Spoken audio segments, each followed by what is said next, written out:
Hey guys, I'm just chilling out. I'm real cool. Welcome to part 6 of Conquistadors, the final one, dude. We finished. We're about to finish. You know, Let's Lord go. willing, we've finished the book. We will have the end of this, and as a memento, dude, I've brought a toast. Much appreciated. Some of the finest wares of Mexico, tequila.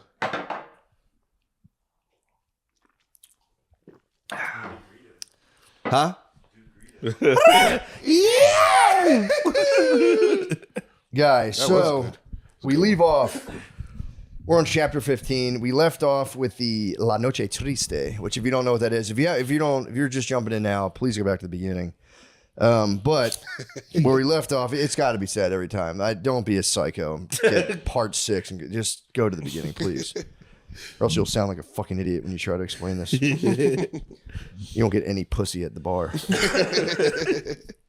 So, Noche Triste, it's when Cortez and his men had successfully and peacefully cooed the city of Tenochtitlan, City of Dreams, modern day Mexico City, or what's now Mexico City. And, you know, you obviously, if you listen, you know what happened. Cortez left to go handle business. One of his bros just got paranoid and like slaughtered a huge contingent of the city. And, yeah, just kind of lost his marbles, and then the Aztecs attacked them. They had to retreat from Tenochtitlan, the prize city. They had they had rooms full of treasure, ready to put on boats, leave. They had the boats built and everything, and the guy fucked it all up, and all the treasure got lost, and the Spaniards lost. It was like really the majority of the Spanish deaths in this came from battle deaths, at least came from this one night. That greed night, right? La Noche Triste, the sad night, the night of sadness. The majority, after it was all said and done, all the battles, fighting, literally, collectively, probably 100,000 different, people in battle. More like majority of their losses came in this one night. It was truly a sad night. All their treasure was lost. Their prized Spanish horses were killed. Looking out over that had to be crazy. Like looking out over that battle after it happened, just like the survivor, just like bodies and gold and horses and yeah, dude. I mean. Yeah, it was really bad. The Spanish lost. Spanish lost. That was like their biggest loss, leaving Tenochtitlan. Because, again, Tenochtitlan is a city surrounded by water. Mm-hmm. They have those little bridges. And, like, when you're on horseback, it's like open season. You're narrow, you're walking across this bridge, and there's guys in canoes just blowing darts at you and throwing rocks at you. So, and then we talked about how they escaped finally. And the reason the Aztecs didn't pursue them and finish them off is because they were too busy dancing in the end zone. They literally for battle. Yeah, that's so funny. There wasn't it wasn't the cold, precise military precision that the Spaniards had. They were kind of like, oh well, tradition says that we now have to go sacrifice these victims. When they could have finished they could have changed the world. Were they eating part of them or something like that? Yeah, of course they had to munch them. They would munch their thighs. So they would take them. They would cut they would wear their faces too. So you would finish battle, wear their faces, and eat their thigh meat. And instead of finishing, they could have literally, at least that wave. I think the Spaniards would eventually obviously taken them, but yeah, they're they could have stopped it all, but they fucked up big time. Celebration. So with that being said, and then the other thing too, just to bring you up to speed, to jog your memory, Cortez then had to take his battered troops after losing almost half of them, and he got stuck in days later, the Aztec general came with a huge force of Aztecs, and they were all like, dude, we're going to die. We haven't eaten really anything. Yeah. We're going to get killed. And then Cortez did a psycho Braveheart charge on a horseback because the general had a giant feathered headdress. So he just kind of charged with him. Cortez and his 4 boys charged on horses, and the goal was kill the general, basically cut the head off the snake. Yeah. And they actually succeeded in doing this. And then Cortez had a fractured skull and probably heavy concussions while doing this. He had a mangled hand, fractured skull. So after he, along with a couple guys, single-handedly defeat the Aztec army by charging them on horseback, and I think Cortez knocked his feathered headdress off, and then his boy came through and speared the guy and killed him. Smacked and his hand off. They say one of them picked the headdress up on. Although the thing, these guys would write in their journals, and they were literally in cap heaven. Yeah, they had no idea. Did you see the Rick Ross thing, by the way? No. There was a lady who accused him of sliding into her DMs, and he just responded, be like, "This little hoe's going to cap heaven," and it might be the funniest thing I've ever heard. Cap heaven. But these guys, and it's a real problem in history because these guys would exaggerate big time. Yeah. Yeah. Be like, oh yeah, and then I picked up this thing on my spear and lifted it up. But Cortez did charge like a madman. That's the thing too. As like a leader, you think is like there's a general and they kind of like hang in the back, and he would go first a lot of the time. Sometimes he would fall back, but like there were so many examples in this book where he's like, I'm riding front lines in a battle. Dude was a beast. Yeah. Say what you will about him, you can't say he was a pussy.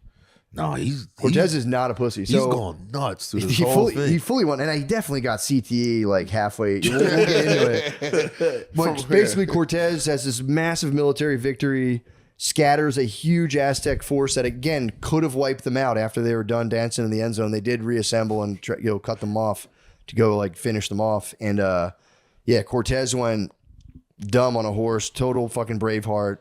Army scatters. So Cortez gets back to Tlaxcala, or whatever it's called. That was their allies, the Tlaxcalans. And those are the ones that like hate the Aztecs. They hate the fucking Aztecs. They can't stand them. And like the Sempolans were another indigenous group that hated the Aztecs, but they were kind of pussy compared to the Tlaxcalans. The Tlaxcalans didn't give a fuck, and they were like, the Tlaxcalans actually lost 3,000 people in the Noche Triste. They lost a lot of bros, dude. We talked about it last time. They had big time little brother energy. Yeah. Dude, they would send them out on the most dangerous, fucked up parts of these battles, and they were like, I know you're brave. And they'd be like, yeah, watch this shit. And 1,000 of them would get killed with rocks. But Cortez gets back to the Tlaxcan village, and what does he do? It's literally the most alpha thing possible. He falls into a coma. Total Last Samurai move. Goes back. He's in a foreign land. He's been proven in battle. He's injured. He falls into like a week-long coma, and the whole time Malinche is just nursing him back to health. I for real love Malinche. Dude, Malinche is for real the best. Yeah. I'll get to the end about Malinche and Cortez's love story. Yeah. It's pretty charged at the end. It really surprised me. It kind of caught me off guard. I'm excited about that. But so stay tuned to the end to find out what happens. But so he's getting literally like the whole treatment of like water from a rag being dripped into his mouth. It's again, total Last Samurai. After about a week, Cortez finally sits up. They like thought that he was going to die. His morale was pretty low. And he just starts babbling like a fool. It's making no sense at all. But then slowly he kind of gets it together. And over the course of a day or two, he gets up, he's walking around. He can only walk for like a few minutes at a time. He's still very fucked up. But he's moving around enough to kind of assess his troops. And he looks around and he goes, dude, we're fucked. And they took 20 days just to recover. Like they needed to chill for 20 full days. And during that time, 4 dudes died. That's so funny to be like, we just need him to wake up. He'll get things situated. He wakes up and goes, we're doomed. He woke up at first and was like, like fuck. Like, oh, he's retarded. He's fucking retarded. They made him retarded with rocks. Which is kind of like the Aztec battle plan. They're going to make you retarded with rocks and then eat you. It's like, they took our general's voice. So then he recovers though. 20 days go by. He's able to walk around. He's getting around. He can kind of think. He can talk. During this time, all was not good with the Tlaxcalans or whatever they're called. Tlaxicans. I'll call them Tlaxicans. So the head chief, his name was Maxacatzin. I'm just going to call him Max Attack. Max Attack was the chief of the village along with this guy Ixatinga the Elder. And these guys, they liked Cortez. And they'd already pledged, their allegiance to the guy as they'd shown by giving him all those troops and, supporting him in battle against the Aztecs. They liked him. And they were, these guys stood by their word. But there's a guy, Xicotinga the Younger, or Ixatinga the Younger, and he never liked the Spaniards the whole time. He was obviously Ixatinga the Elder's son. He was little Ixatinga. And little Ixatinga was a bit of a problem in this village. And during this time, he got approached by an envoy of Aztecs promising him, he's like, dude, we'll give you guys a ton of salt, cotton, and feathers. Just stop feeding these fucking Spaniards. He's like, stop giving them food, stop taking care of them. These guys, we got them weak, they could die. So Ixatinga, they have a big council. Ixatinga the Younger goes to the council with the idea, and Max Attack and Ixatinga the Senior go like, basically get the fuck out of here with the bullshit. We hate Aztecs. Like these are our lifelong blood enemies. Yeah. I'm not taking their salt and feathers. Fuck you, dude. I respect the shit out of Fuck you. Yeah, they're kind of, the old dudes are nice. They're like, fuck the Aztecs. Cortez is our boy. And also Max Attack's daughter, who had been married to one of the Spanish captains, Juan Velasquez Leon, had also died during La Noche Triste. along with her husband, Velasquez Leon, and just both of them died and sank into those dark, cold waters. And so obviously Max Attack didn't forget that. So he was telling Ixatinga the Younger, like basically, he was so mad he had to be physically removed from the council. Damn. And Max Attack, kind of after that guy got like pulled out, he like literally got bounced out of the meeting. And Max Attack tells Cortez, he's like, bro, we have common enemies, obviously. He's like, he's like, my people are true and loyal friends and will stand by you to death. And we also have a common cause for vengeance because, like, you're mad about... Cortez is mad about his treasure. Yeah. He's like, you lost your treasure. My daughter died. We're both fucking pissed here. He goes, and I will, for real, like, I'll die for you, dude. He's like, I'm willing to have my entire village perish. And honestly, too, he wasn't just bullshitting because he had lost, like we said, he'd lost thousands of people already. But... Plus his wife and daughter, right? No, he lost his daughter. Did he lose his wife? Daughter. I was thinking the other guy. No, yeah. He didn't lose his wife. He was. I mean, he probably had like 10 wives. This guy was a fucking chief. But I didn't even care if he lost his wife. He didn't give a shit. But the problem was, well, it's not even the problem. This guy obviously was pretty savvy. Max Attack goes, I'll duck and die for you. I love you, Cortez. But now that we're going to, re-siege Tenochtitlan, I want some shit. Yeah. Like I took some heavy losses. Basically, he was like, Cortez and them had been accepting tributes from these like neighboring city states. Yeah. And he was like, when we reconquer, I want to get cut in on those tribute payments. I want to have people sent here where I can cut their heads off and shit. Although I think these guys were Christians, so I think they swore off the sacrifice. Like he Cortez got them. He actually, the lady who died, his daughter who died, had been baptized, and her name, she had like a name like Doña Maria. She's in heaven then. She's in heaven. She made it to heaven. Thank fucking God. Yeah. So Max Attack though does use that opportunity to be like, bro, like I want a piece of Tenochtitlan that can be like a a Tlaxican kind of outpost. I want tribute payments from the surrounding areas. Like we're gonna go 50-50 kind of on this. No more of this like, I'm just gonna help you kind of shit. So and Cortez was like, yeah, for sure. Like he's like, he's probably all pumped up on the stand by you to death talk after almost dying. Yeah. Because that would have been awkward to be like, yeah, I hear you, but like yeah, I'm not going to give you like any of the shit. So, but that's kind of nice though. If anyone out there has to apply for a job or go on a job interview, maybe hit him with like, I'll fucking die for you. I'll die for this job. You're at the Costco warehouse and be like, why do dude, I literally would be willing for my entire family to meet a gruesome fate. What is your weakness?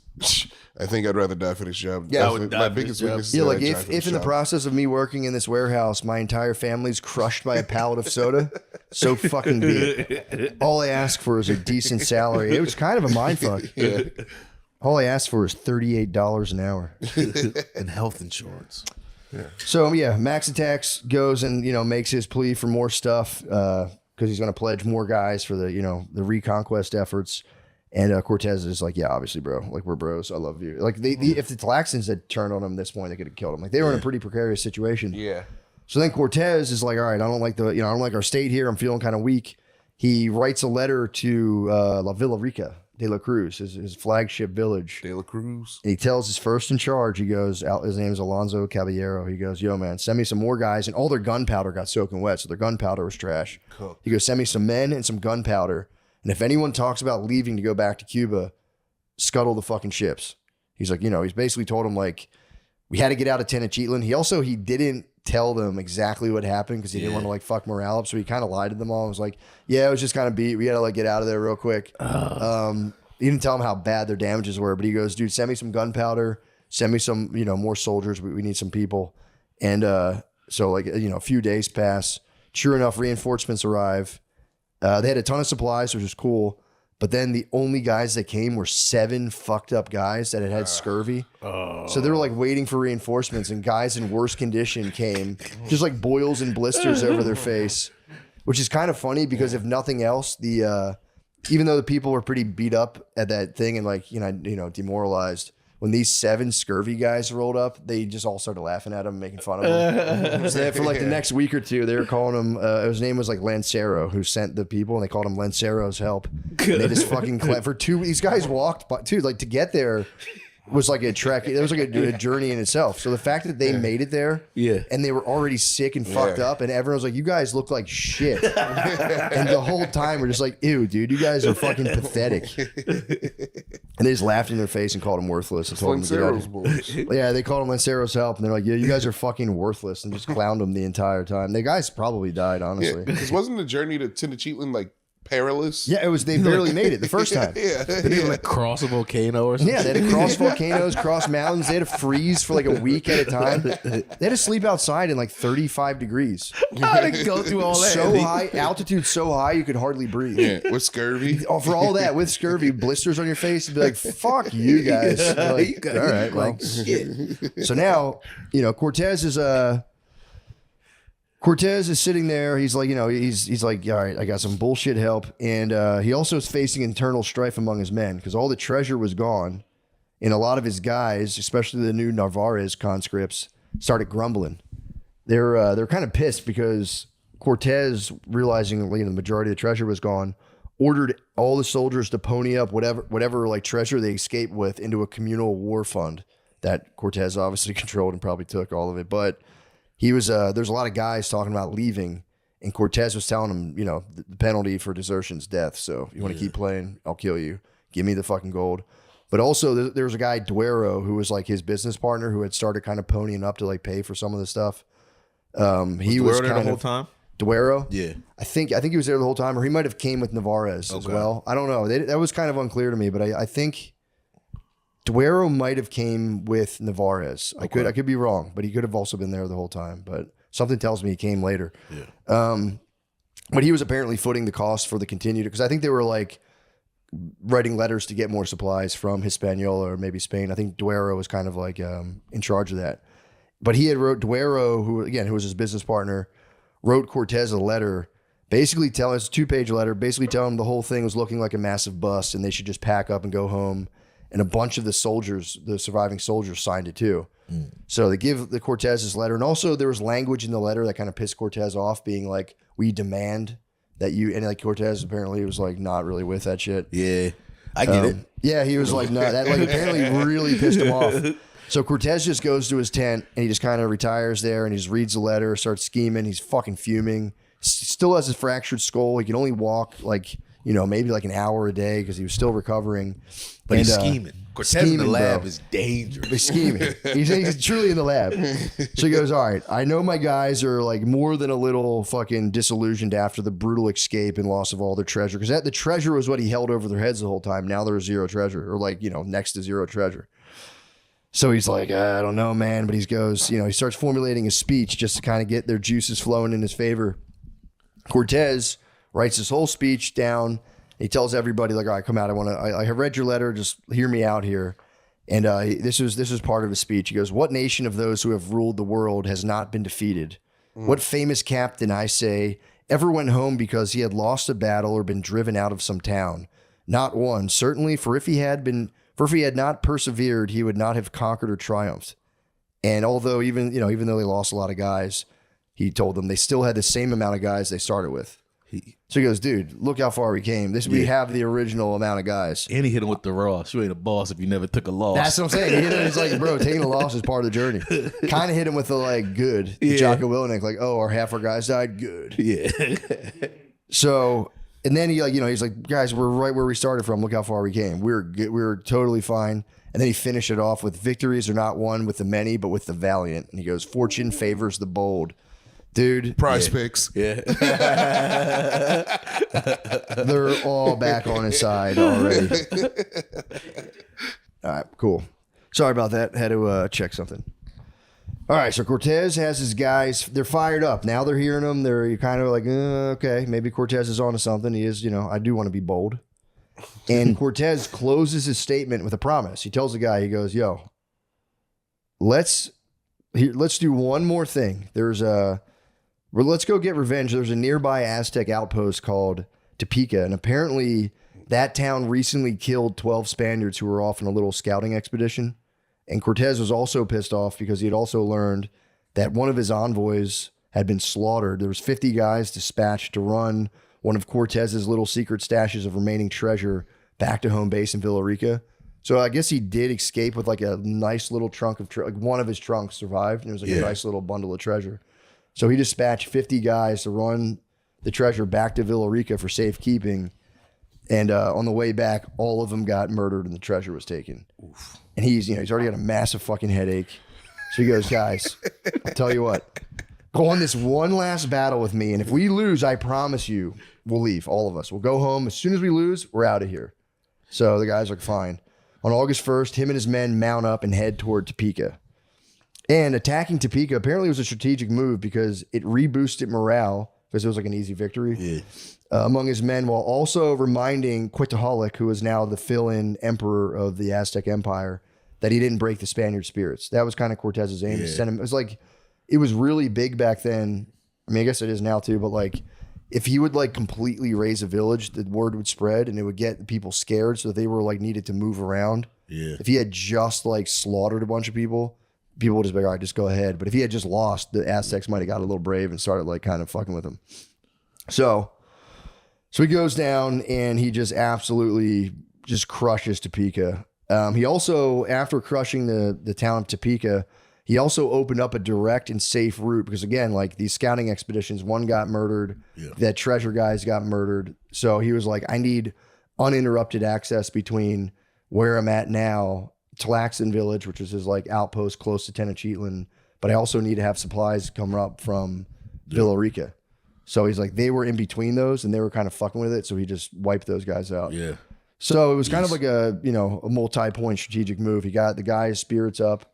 He also was like, look, I'll leave if you want to leave, but if we lose, I'll leave. And they're like, oh, fuck it. So they're like, yeah, let's go. Because then, if we lose, once they got that dub, they're like, yeah, they got a big dub. And so, he had boosted the morale. What else? Okay, so toppled Topeka. Oh shit, hold on. Yeah, so attacking Topeka was a strategic move that the whole idea was like it's going to reboost morale among his men, while also reminding Cuitlahuac that he didn't break the Spaniard spirits because they needed to, like, the fear was a currency back then. So it's like if a lot of the Aztec outpost was hearing that the Spaniards were weak and like they were kind of become easy targets, they would get attacked. So he's like, I want to spread fear, among the land. And also taking out Topeka would open a direct trade route between Tlaxca and Villarica, which is like a needed supply route so they can get stuff so they could eventually retake Tenochtitlan. So Cortez and his guys, they get to the outskirts of Topeka and he sends a small party of Tlaxcan messengers letting the Topekans know that they had two choices, submit to the crown or die. And the Topekans told the Tlaxcans to tell Cortez that they were low on sacrifice victims and the Spaniards would do just fine. So this is already like their reputation had plummeted already. Yeah. They have no respect. The Aztecs are, they were like afraid of them before this. Now they're like, dude, we're going to fucking kill you guys. Yeah. Fuck you.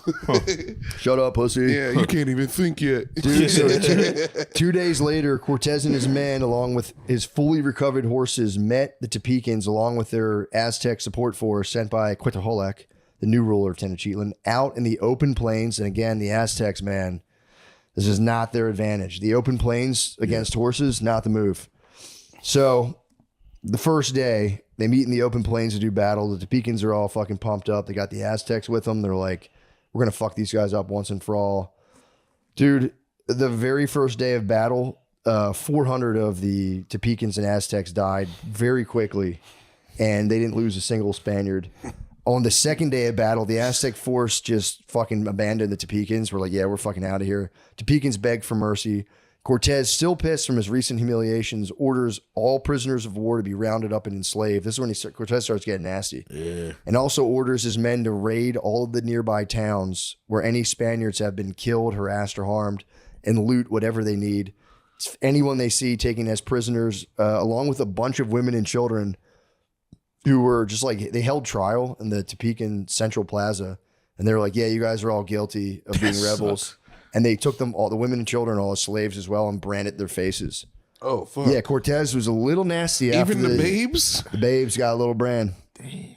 And I think they just did like slave on their face. Which also, it was like a butterfly, something cute. Nothing cute. Nothing cute. No. Yeah, a little heart in it. It was just slave. Yeah. Yeah, so they branded their faces, which that's kind of rough. Dude, after the coma, Cortez was a bit of a bad boy. So Yeah, he spent the next 3 weeks just everywhere between there and Villarica, raiding, sacking all nearby towns. He would just roll into ones and just let his dogs loose, start biting people. He took more slave prisoners, whatever provisions he needed. He also wrote during this time. He wrote a letter to the king, being like, "Bro, I had no choice to do this. I didn't want. I just don't want these guys doing human sacrifice anymore. And the only way to get them to chill is to just take them." And just have sex with hot ladies, because there was a lot of that going on. But he did try to talk to him, no? he would go for peace. But At the beginning, he was super like, he was Mr. Peace, Mr. Chill. He's not Mr. Chill anymore. He had to take that guy's head. But and that was the thing too. Cortez, when they did that brutal ransacking of Cholula, it like altered the whole landscape. So he was like, "Fuck these! I'm done fucking around with these guys because I almost died. I've almost died. He's almost died like 5 times now. So I'm done fucking around." He got like pretty brutal too. He wrote that letter to the king being like, "Bro, like trust me, I'm still chill. Just got to do what I got to do." But in one of the villages, he had lined up and executed 2,000 men while all their wives and children watched. And the practice, as brutal as it was, it did work because he was feared throughout the land again. His word spread of how nasty he was in Topeka and all of its surrounding area.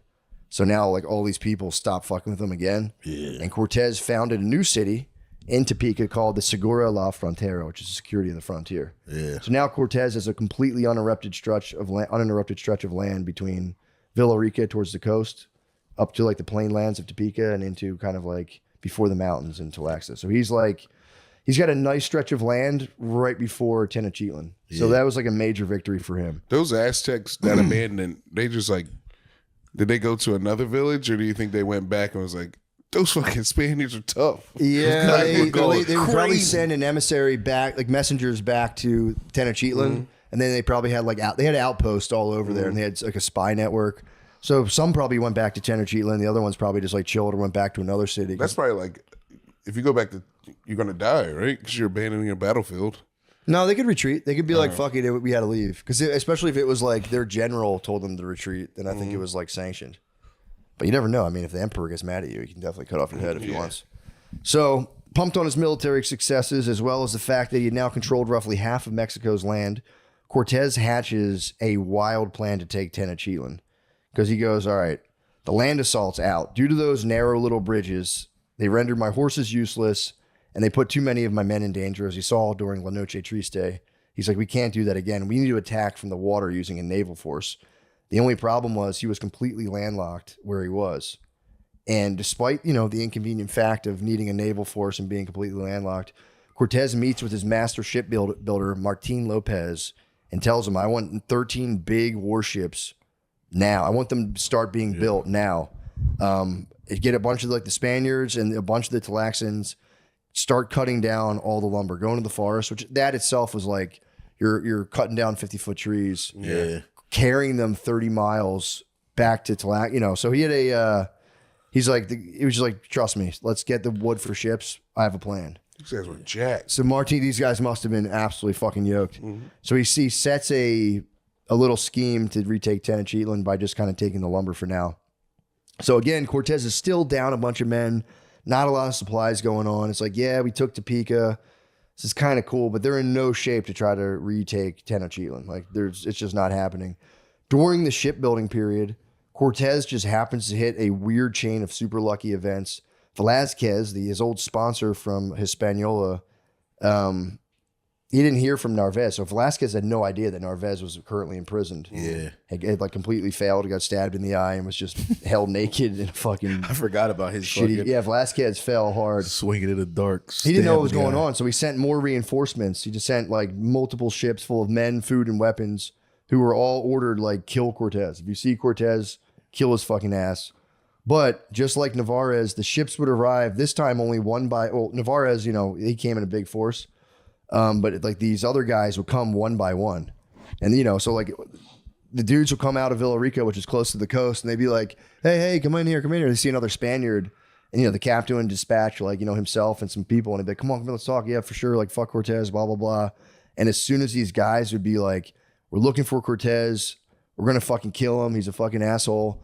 Cortez's right-hand man would be like, for sure, and just hold him at knife point and be like, give me everything on your fucking ship, or I'm going to kill you.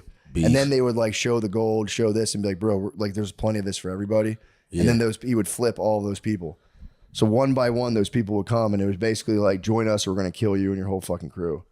What a squad. That's beast. Dude. And they got ships that way? They didn't have to end up building the ships? 5 ships full of supplies and people were taken in this swashbuckling fashion. Also you're talking like a couple hundred guys. Yeah. Food for the next few months. Yeah. Weapons, gunpowder. Like ships probably had cannons on them. Oh, big time. All that shit fell right into his lap. And during this time, the governor of Jamaica, Francisco de Garay, sets off with a few ships of his own, hoping to help himself to some of this Mexico stuff.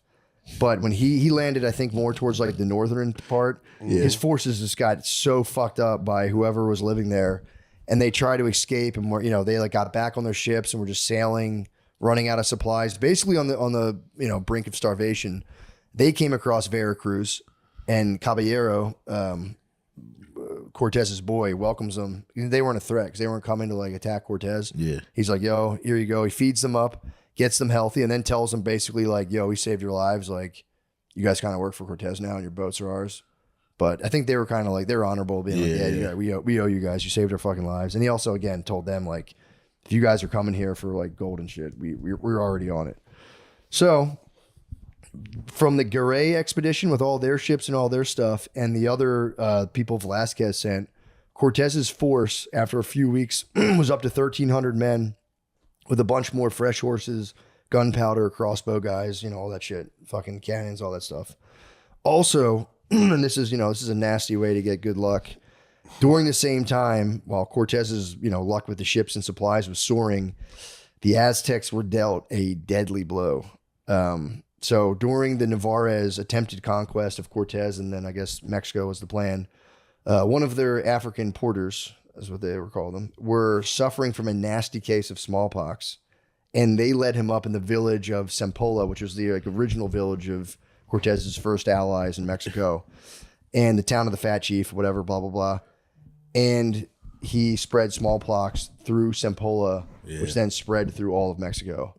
And it decimated, dude. It went all the way to Tenochtitlan, and it just spread really quickly too, because a lot of just like the lifestyle among these people was like a lot of just communal, close quarter living, and also like. They had no way to stop it. They smallpox came through, and like they had no medicine to stop something like smallpox. And one of the ways they would kind of combat sicknesses, which they would do basically a steam room. So they would dig out these ditches and heat water up, and you do a communal steam bath. Yeah. The problem was with smallpox, it's airborne. So you have this like humid, wet air that everyone's sharing. And smallpox, you're all just blistered and scabbed. So the water you get in the water and you're coughing. It spread through Tenochtitlan so fucking bad. Everything wrong, dude. They really did.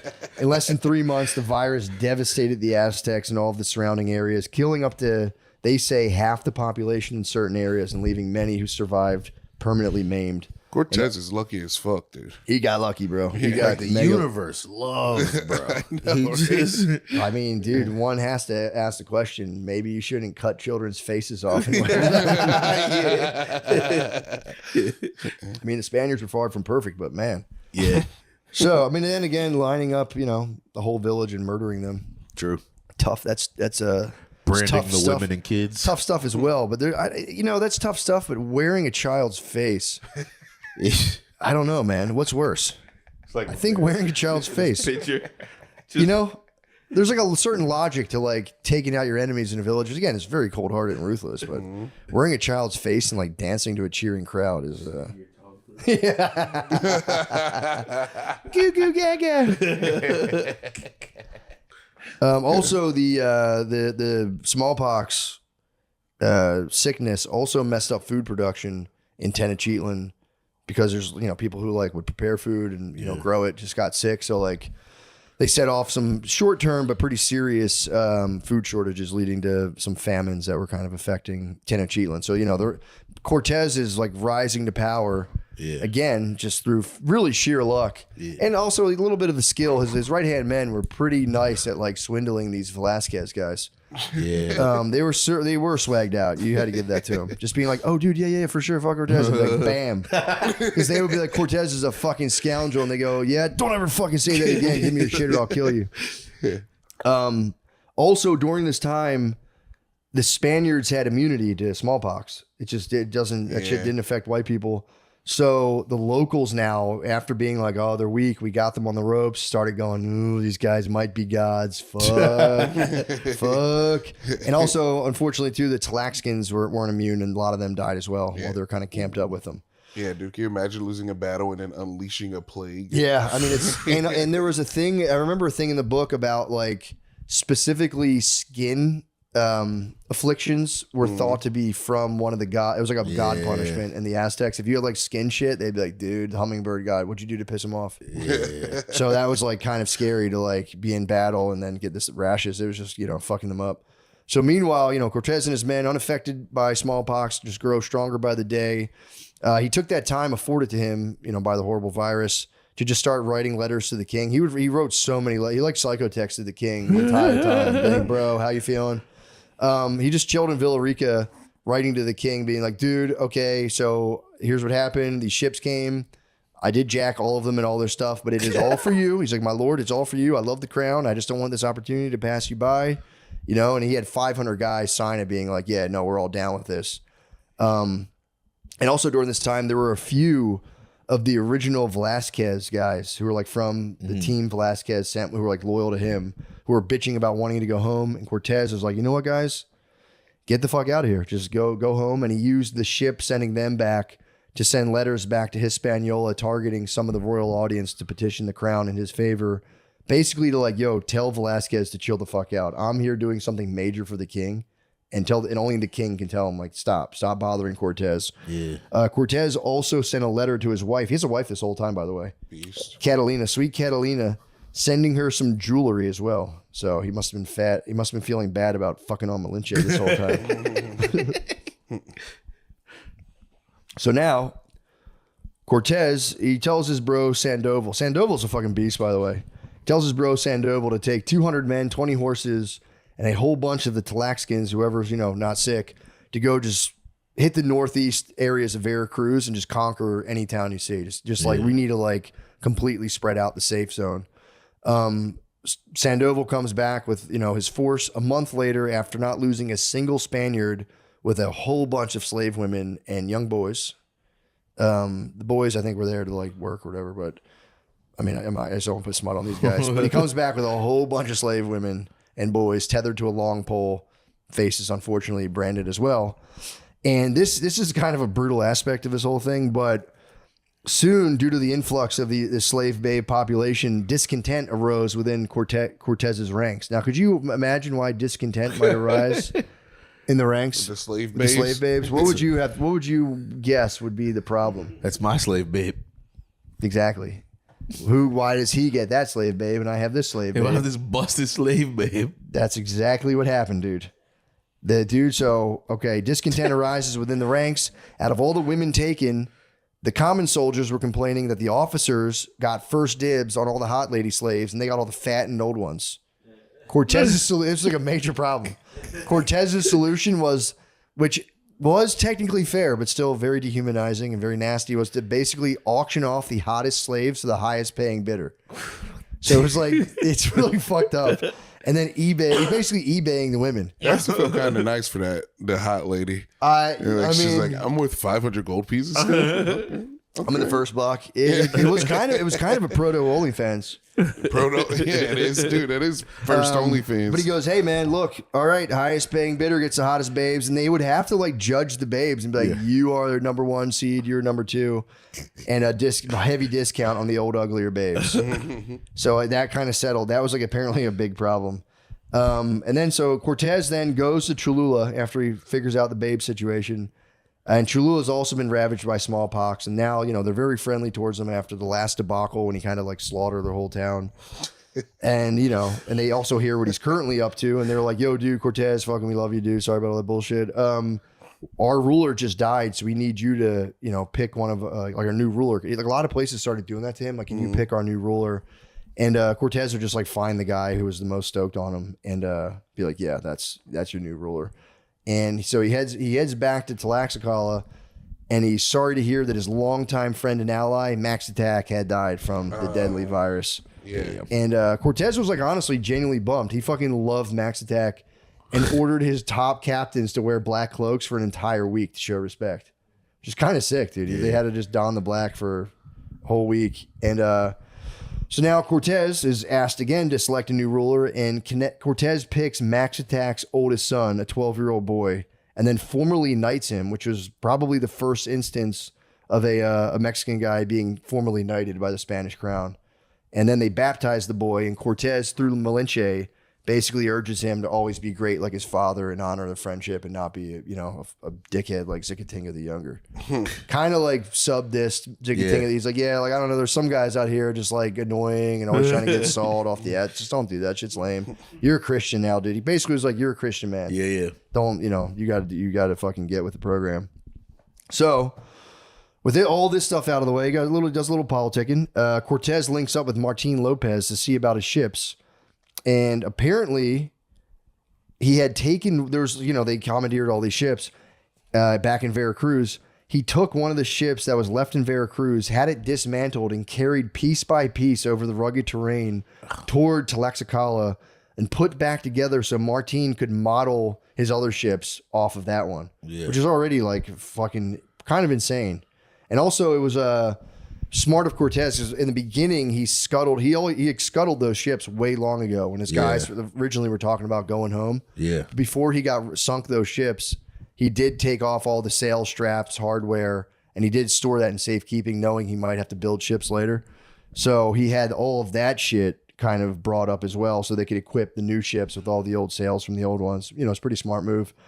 But this task, by the way, took 8,000 Tlaxan guys who had to carry them over mountain terrain. So that was a pretty serious ruck. Yeah. Just a giant ship wheel. They're rucking, dude.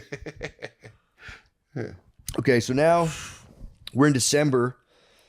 It's December now. It's cold. It's a little chilly. And since September, Martin has been overseeing this gargantuan task. And also, again, this is mission critical to retaking Tenochtitlan. It's like, if they don't do this, there's a chance they never do it ever again. Mm-hmm. He's just been for, several months gathering and fashioning giant planks of wood that once completed would be taken to a small river that would then, because they needed to keep this all away from Aztec eyes, because they didn't want them to see what they were doing and try to like attack them and fuck up the shipbuilding. So they dug out a small river so that it was deep enough to build one of these boats to completion, test it to make sure it could float, and it worked. And then they would take it back apart. Yeah. And then, so that was like phase one. Or phase one was like completing the lumber, building the one boat, testing it on the river, taking it back apart. And then basically the plan was to move those boats further up along the Tlaxan area near Lake Texcoco. Yeah. And then dig out a giant canal a mile away from Texcoco and put the ships in this canal that they would fill with water from the lake. Because the whole thing was, if they built them on the side of a lake, the Aztecs could just swarm them with like 1 million war canoes and just launch fire arrows and burn the ships. So they had to do it in the open plains, basically. They had to do it like on land, where they were buffered in the open plains. So if the Aztecs tried to fuck with them, they would just destroy them with their horses. Yeah. But the problem was they had to carry the wood fucking miles and miles and miles. It was actually kind of it was just an insane military scheme. Yeah. No one's ever done a naval operation kind of landlocked. Like, it was the largest landlocked naval operation ever done. It was something that was like insane at the time. What about World War II? What about the nuclear bombs? Oh, you said at the time. Yeah, but in terms of like shipbuilding and transporting ships over land, apparently, I don't know. Yeah. I mean, you'd think now they just drive ship parts like it's fucking nothing. Yeah. But also, I think you can also now just build ships next to the water. Yeah. Like, I don't know if anyone had to build 13 giant warships on land ever. It was just like a fucking weird move. Yeah. Yeah. So like I said, that was the plan. It's like, all right, we're gonna test it here, then carry all the wood up closer to Texcoco. So they're going to have to take Texcoco. Yeah. And then fall back a little, like a mile back, dig a trench. We'll get more into it, but they had to dig a mile-long trench, 12 foot deep, which is, dude, it's insane to try to do that in like a timely fashion. How long was this building, unbuilding, like time frame? Building, unbuilding the ships? Like this whole thing? I think they had like a year or so. Okay. A couple of years. I think they had a year maybe to do all of it. I'll check the time frame again, but it moved in like waves of months. Yeah, where they'd be like okay. month after month after month. So again, like we said, it was kudos to Cortez. This was his original idea to be like, look, we're going to build ships on land, secretly carry them, and just lumber, and then put them together real quick, dig in the canal, and just attack Tenochtitlan with a huge naval support. So, give credit where credit's due, obviously. Yeah. Brandon ladies' faces and auction them off to who's the hottest lady is not very nice.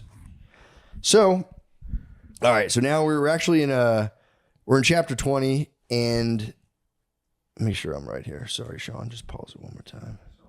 All right, we're back. So now we're in chapter 17, Return to the Valley of Mexico. And while the shipbuilding phase was going on, the Aztecs were dealt another serious blow. Quetzalcoatl died, the Aztec emperor who filled in for Montezuma, died of smallpox, leaving them leaderless. But this guy, Prince Cuauhtémoc, not Cuauhtémoc, Cuauhtémoc steps up, nephew to both Montezuma and Cuauhtémoc. One of the native sources claim that Prince Cuauhtémoc, now emperor, was the guy who launched the stone that killed Montezuma. So, some again, could be cap, but all sources agree that he was a fierce warrior who was completely tested on the battlefield and was like an absolute monster. So the first thing Cuauhtémoc did, the final emperor of the Aztec Empire, first thing he did, and he was pretty savvy militarily, he sent messengers to the surrounding areas and all the vassal states just to be like, yo, dudes, because they were all kind of fearing the Spaniards. So he was like, yo, we just almost killed them. Join us and let's just like fuck these guys up once and for all.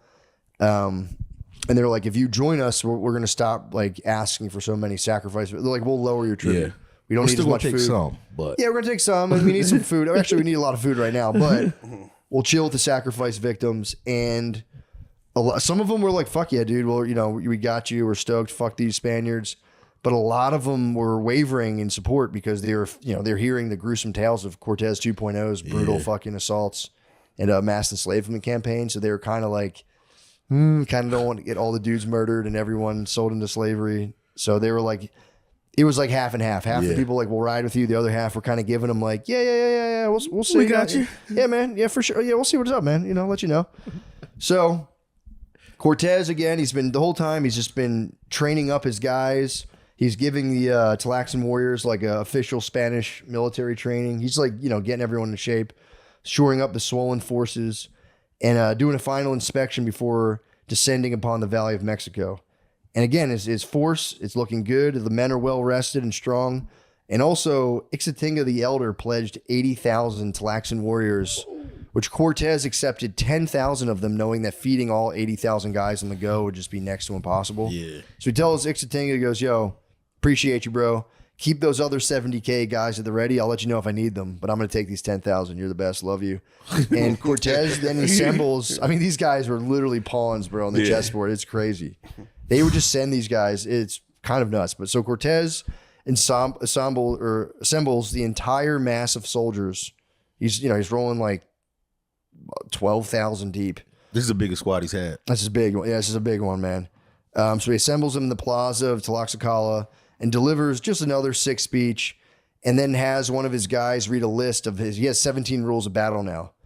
Basically a list of commandments to be followed. And it was like, don't rape ladies. Like no fighting amongst yourselves, no raping ladies, no pillaging unless I say to, and also no gambling with the exception of card games, but only if I say that's cool. And apparently that was so he could just play cards in his tent with his boys. So he didn't want his soldiers playing cards because they'd probably get into fights. So he was like, no gambling. You guys can't gamble, but him and his boys would gamble pretty much all night. Wow. So that kind of sucks. Yeah, I mean, I get it from his perspective because it's like, you have 18-year-old Spanish guys in the 1500s, and like you have guys, they probably would fight each other to the death if they like lose a game of dice or like they cheated. They would probably like kill each other. So the giant force sets off, lugging all the equipment and whatnot over these brutal mountain passes all the way into Aztec territory. And also, like on the way there, they were like on the narrow passes, they would get nervous, being like, "Fuck, like this. If the Aztecs fuck with us on narrow passes, this is where they kind of kick our ass." But nothing happened. And then on one of the roads, they saw it was blocked with a bunch of tree branches that they were like, "Damn, these are freshly cut." They removed the branches and still proceeding with caution. They were like, "All right, no ambushes." And then we're not in the open plains, like, oh, fuck. Finally, they see Tenochtitlan in the distance, but in the plains, they could have attacked them on these like narrow winding trails. Yeah. These guys love standing in fields. So like did like the open plain blocking kind of like Texcoco, the whole Tenochtitlan, Texcoco, whatever, it's the Triple Alliance territories. Yeah. There's just a big force of Aztec soldiers, and Cortez just dispatches 20 cavalry with big spears lowered towards them and scatters them away. So finally, they camp in the village outside the Texcoco state, and the Texcoco is like a major power, like the second strongest compared to Tenochtitlan. So this was like no joke. So they're like, fuck, man, worried about a night attack. So Cortez, as always, has his men sleep in their armor, and he has like a watch erected along the perimeter. But to his relief, the only nighttime visitors were a small party led by the brother of the current Texcoco ruler, coming to let Cortez know that they didn't want any problems. Well, at least he personally didn't want any problems. And he goes, look, I'll help however I can because my brother's the king of Texcoco and it should have been me. Yeah. So this fucking guy. Hating ass. For real. It's complete hater. This is complete hater energy. So he goes, dude, like, fuck my brother. Like, let me know what I want to do to help you. Cortez is like, all right, sick. Appreciate you. So Cortez wakes up that next day, marched toward Texcoco, hoping, like they'd be chill and submit. Again, he's always like a come in peace, chill out, just, submit, become vassals of the Spanish crown or I'll have to kill you. But the current ruler, this dude's brother, sent a party of people out saying, look, dude, I don't want any problems. I want nothing but peace and friendship. He goes, you guys can stay here. We'll feed your forces, whatever you need, whatever you have to spare, you can have it. And Cortez is like, thanks. But also like, remember when you guys attacked us a while ago and we lost a bunch of treasure? Like, if you guys really are our friends, pay us the treasure you guys took from us the night we lost it on La Noche Triste. Yeah. And the guy's like, yeah, we'll look into that real quick and we'll figure that out. So Cortez and his guys ride into Texcoco and they're freaked out because like this was like a bustling, metropolitan area. Totally, it's just completely deserted for the most part. There's like not a lot of people. And Cortez is like, they've seen this shit before and like, fuck, I think this is a trick. So Cortez orders the arrest of Texcoco's ruler, the guy's brother, but the dude had already took off along with the majority of the population. And then Cortez, realizing he'd fallen into a trap, goes on a rampage and just like breaks all of the shit in their temples and just lit a bunch of buildings on fire and also rounded up every remaining woman and child, branded them as slaves. Quick babe auction before setting up quarters in the chief swanky palace. I mean, dude, burning like the order of operations so funny. But we're clearly going to smash all their religious statues, auction their babes, and then I'm going to bed. So Cortez now is like, all right, like, I don't know, man. This is it's kind of weird, dude. Like, we're deserted, but he's up in the chief swanky palace. So he's like, it's kind of sick, but also like, what the fuck do these guys have up on their sleeves? So Cortez meditates on the situation and he's thinking about it. He goes, all right, if nothing else, this newly, founded emperor of the Aztecs, Cuauhtémoc, he clearly has local support. So he goes, okay, before I, go on my siege of Tenochtitlan, let me try to gauge how much support this guy really has and where his support's coming from, where it's not.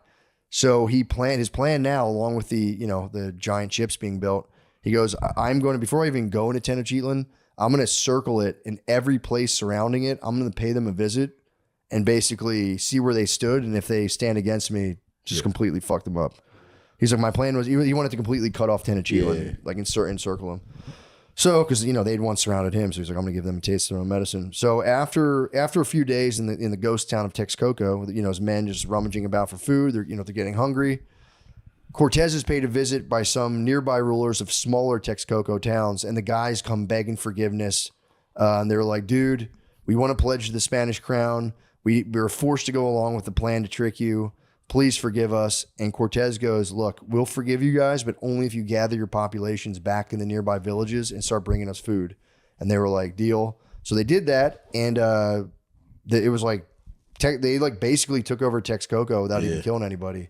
So now that was what they wanted for the ship operation. They wanted control of Texcoco right outside so they could have, control of the lake and all that stuff. So honestly, it was like, and also Cortez, so he had a supply of food close by. And also he was able to go to the tops of the temples in Texcoco, which gave him like a bird's eye view of Tenochtitlan. Just the way in Tenochtitlan they were spying on him from their temples. So right now Cortez is like... You can just see the guys on top. Binoculars. Just looking at each other. So he had... Cortez had owned basically more than half of Mexico's territory, and he had a complete supply line from like across, I guess, a river to Tenochtitlan, all the way back to Villarica to Veracruz, where he could get ships from like Spain and shit sent in. So Cortez was kind of like, nice trick, you fucking dumbasses. He's like, I'm gonna go, you know, so that was his plan. He's like, I'm gonna go in there and just fucking, I'm gonna chill here, set up camp, and just start kind of testing the whatchamacallit, surrounding areas. So for the next few months, Cortez and the Aztecs were just basically trying to gain influence in the surrounding regions. So Cuauhtémoc would find out Cortez made an ally and then try to steal them, and then Cortez would do the same to Cuauhtémoc. They just went back and forth. Finally, Cuauhtémoc becomes, you know, hip to the fact that Texcoco, those little villages, are riding with Cortez. And so he sends some of his bros to go see if he can flip those little villages, to stop giving them fucking food. But those Aztec messengers are captured by the Texcoco chiefs and brought before Cortez, who just grills them for information and then sends them back with a message for their leader, basically submit peacefully or we'll destroy the entire city. So Cortez is nice. Yeah, I mean he's trying to be a gentleman about it. So Cortez decides to head south to Ixtapalpa to see if he can gain their support, because he's starting his little encirclement of Tenochtitlan. So he divides his force, leaving a bunch of people in Texcoco, the majority of people are in Texcoco, and then he takes a small force with himself to march on Ixtapalpa to let them know basically the deal, like you're either going to get with me or you guys are going to get fucked up. Get down or lay down. Dude, yep, exactly. So as he gets closer to the city, he noticed the local villagers sending smoke signals, which informed the Aztecs about Spanish movements. And he goes, okay, so these guys clearly aren't our boys. They're already telling the Aztecs we're here. Fucking assholes. So as Cortex, he's like, obviously friends don't do that. Cortez enters the city of Ixtapalpa and he notices it's like, now this is completely empty, total ghost town. And before he could even say like, what the fuck is going, something weird happened. The ground around his feet started filling with water.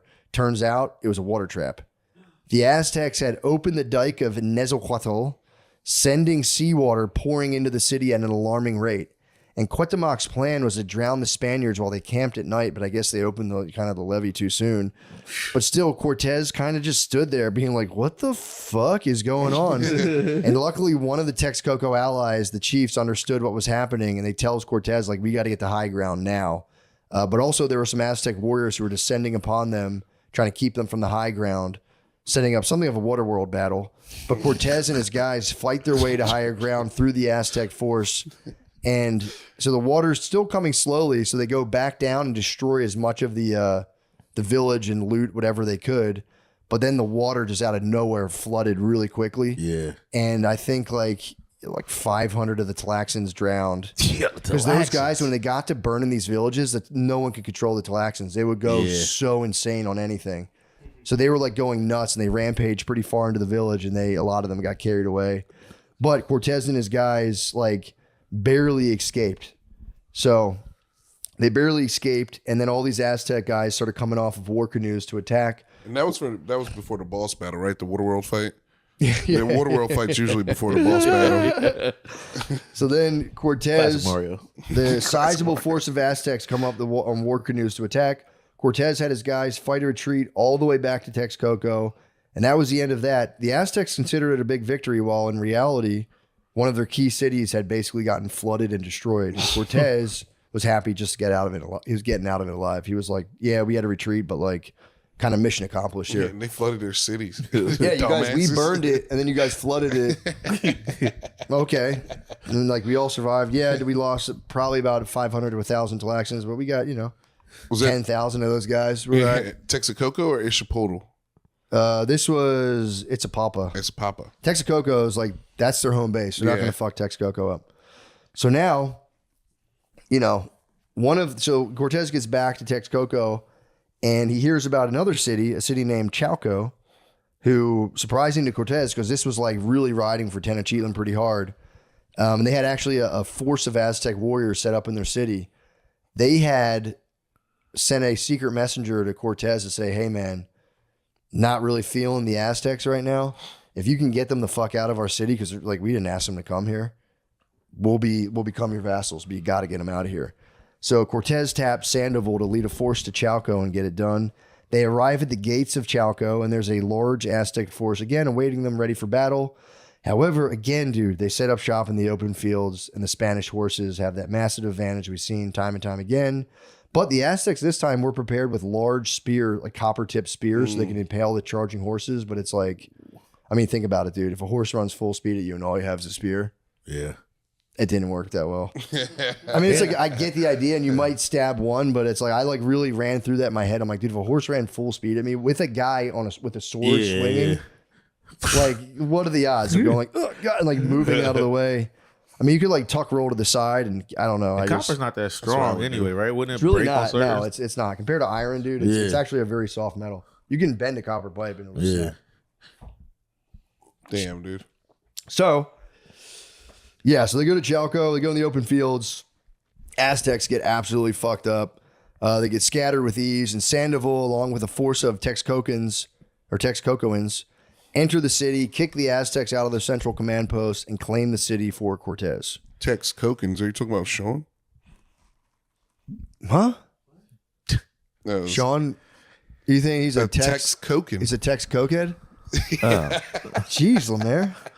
Guy just had the norovirus. You're a tech. I know you are, but what am I? So Sandoval Freaking bastard. left a small force behind in Chalco, whatever the hell it was called.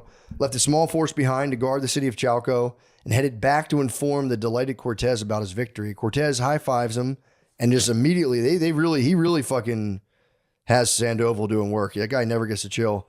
He goes, dude, go back towards Tlaxca and check on the progress of our great ships, and maybe stop off in Zeltepec along the way and fuck them up, since they had killed, earlier on they had killed 45 Spaniards the year before when a contingent of Navarre's men were dispatched to meet with Cortez, but were ambushed outside of the city of Zeltepec and all brutally killed, all 45 and their horses, no survivors.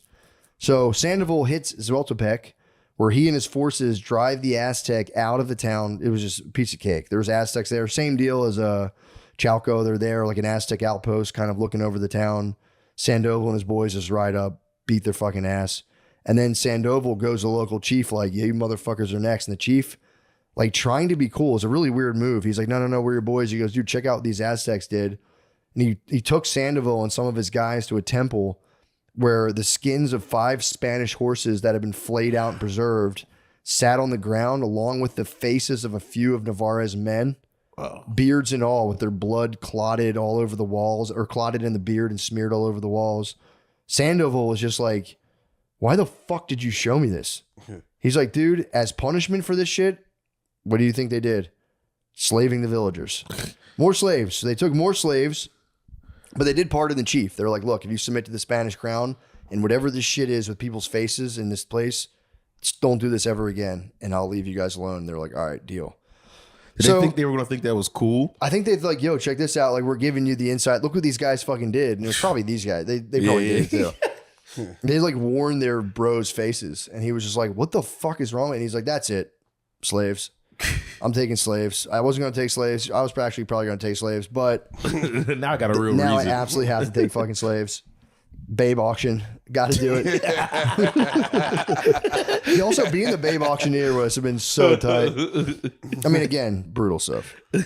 Yeah, instead of saying slow, you just slapped him on the ass. Sold. Yeah, I mean, Lemaire, I can almost guarantee you that happened. Also, no one talks about it, but Sandoval, so he heads back to Tlaxca to see about these boats, and he must have had the most fucked up dreams for like a month after seeing like flayed faces sitting there with the beard still on, was really like, ugh. Crazy. So, They're Thought it good would at that. fall out. huh? Good Yeah, hair I would, like, think you fall pass out. They are pretty good at skinning people's faces off. Yeah, the beard doesn't go. So Sandoval leaves that godforsaken area of Zeltepec, and he doesn't even get to Tlaxca. He sees the wood, just like he said, they call it the wooden serpent. He just saw 20,000 Tlaxcans carrying the boats, dude. You got to ask yourself who's going to carry these fucking boats, bro. It was the Tlaxcans. It was absolutely the Tlaxcans.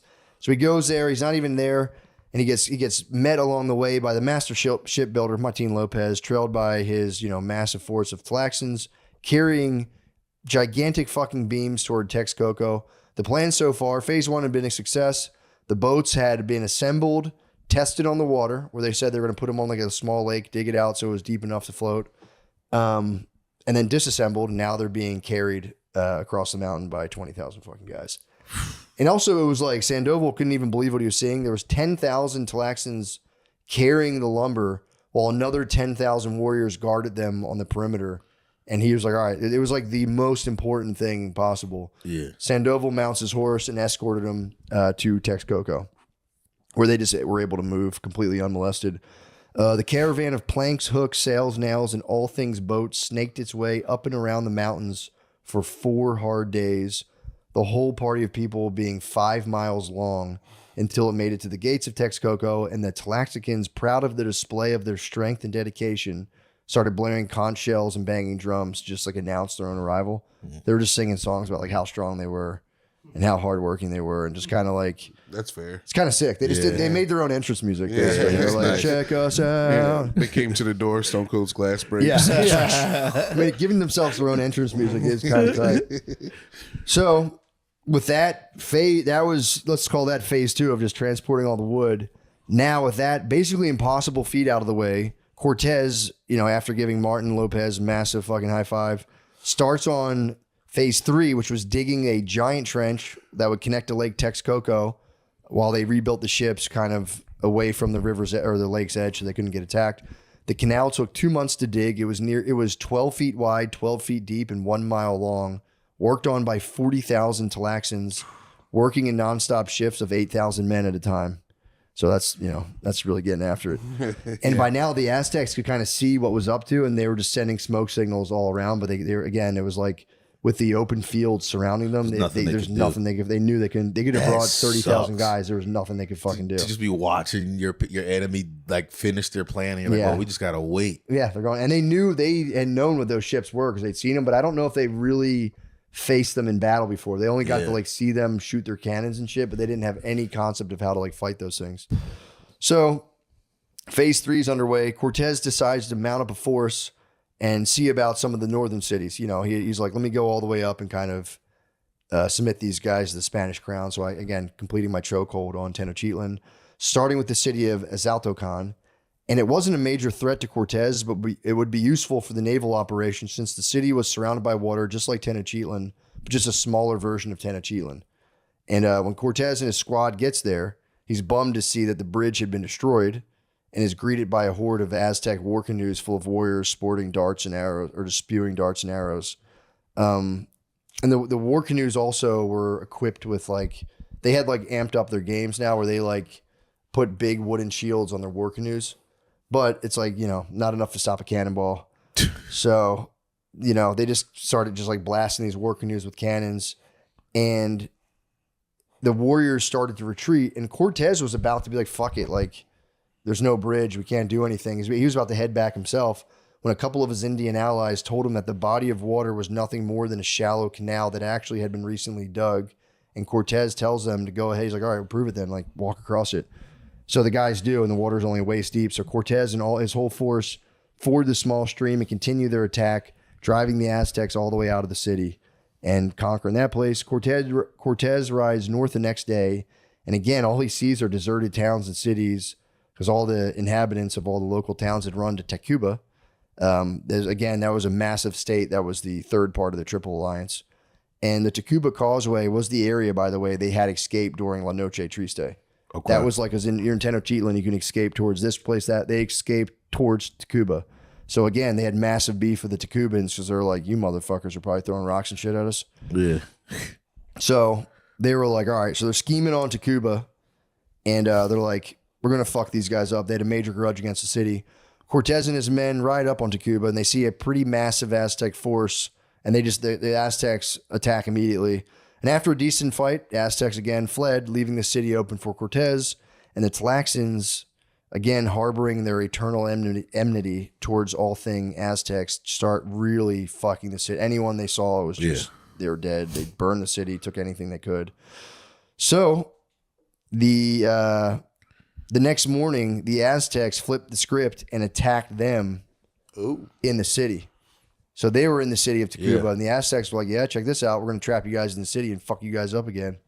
And so it was basically, they went on for a week like that. Like the Aztecs would come attack them. They would defend the city back and forth, back and forth. Finally, the Aztecs faked a retreat, giving Cortez and his guys room to start evacuating across, I guess they had fixed one of the causeways. And when Cortez and his guys started to cross to get the fuck out of there, the Aztecs came back in a surprise attack, catching them at a disadvantage and killing a few of the Spaniards. But the Spaniards pressed on and finally made it back to the mainland, where they returned to Texcoco, basically fighting skirmishes along the entire way. So get back to Texcoco, and they're like, all right, fuck, we submitted, we got to Cuba, like we're taking out the Triple Alliance. But they're like, around this time, the ships are still being, or the canal is still being built, and the ships are being rebuilt, or the canal's being dug, and the ships are being rebuilt, and things are going swell. But now Cortez hears of a conspiracy against him involving up to 300 soldiers who are still loyal to Narvaez and Velasquez, led by some guy named Antonio de Villafana. Oh, Antonio's going to get the Dude, Antonio business. Villafana had a nice plan. His plan was to draft a fake letter from the king to hand to Cortez, and while Cortez and all of his officers were gathered in a tent to read it, the mutinous gang would fall upon him in the tent and stab them all to death, and then take command and then free Narvaez and flee back to Cuba. That was a master plan. And That was a good plan. It was a decent plan. However, Cortez and his closest officers just stormed Villafana's quarters, and he immediately just cops to it. It's like, yeah, my bad, dude. I was totally gonna fuck you guys up. I'm so sorry. And he actually gave up the list. He had a list he wrote down a list of all 300 names of the guys who were like, oh, he was ready to snitch. I know. He It was kind of so dumb. ready. Back then, you'd have to get guys to sign documents. You could show other guys, like, look how many people want to do this. So he had the list on him, and it was actually pretty smart. Cortez pockets the list, but then I don't know if this is Cortez's idea. I think it's one of his advisors. They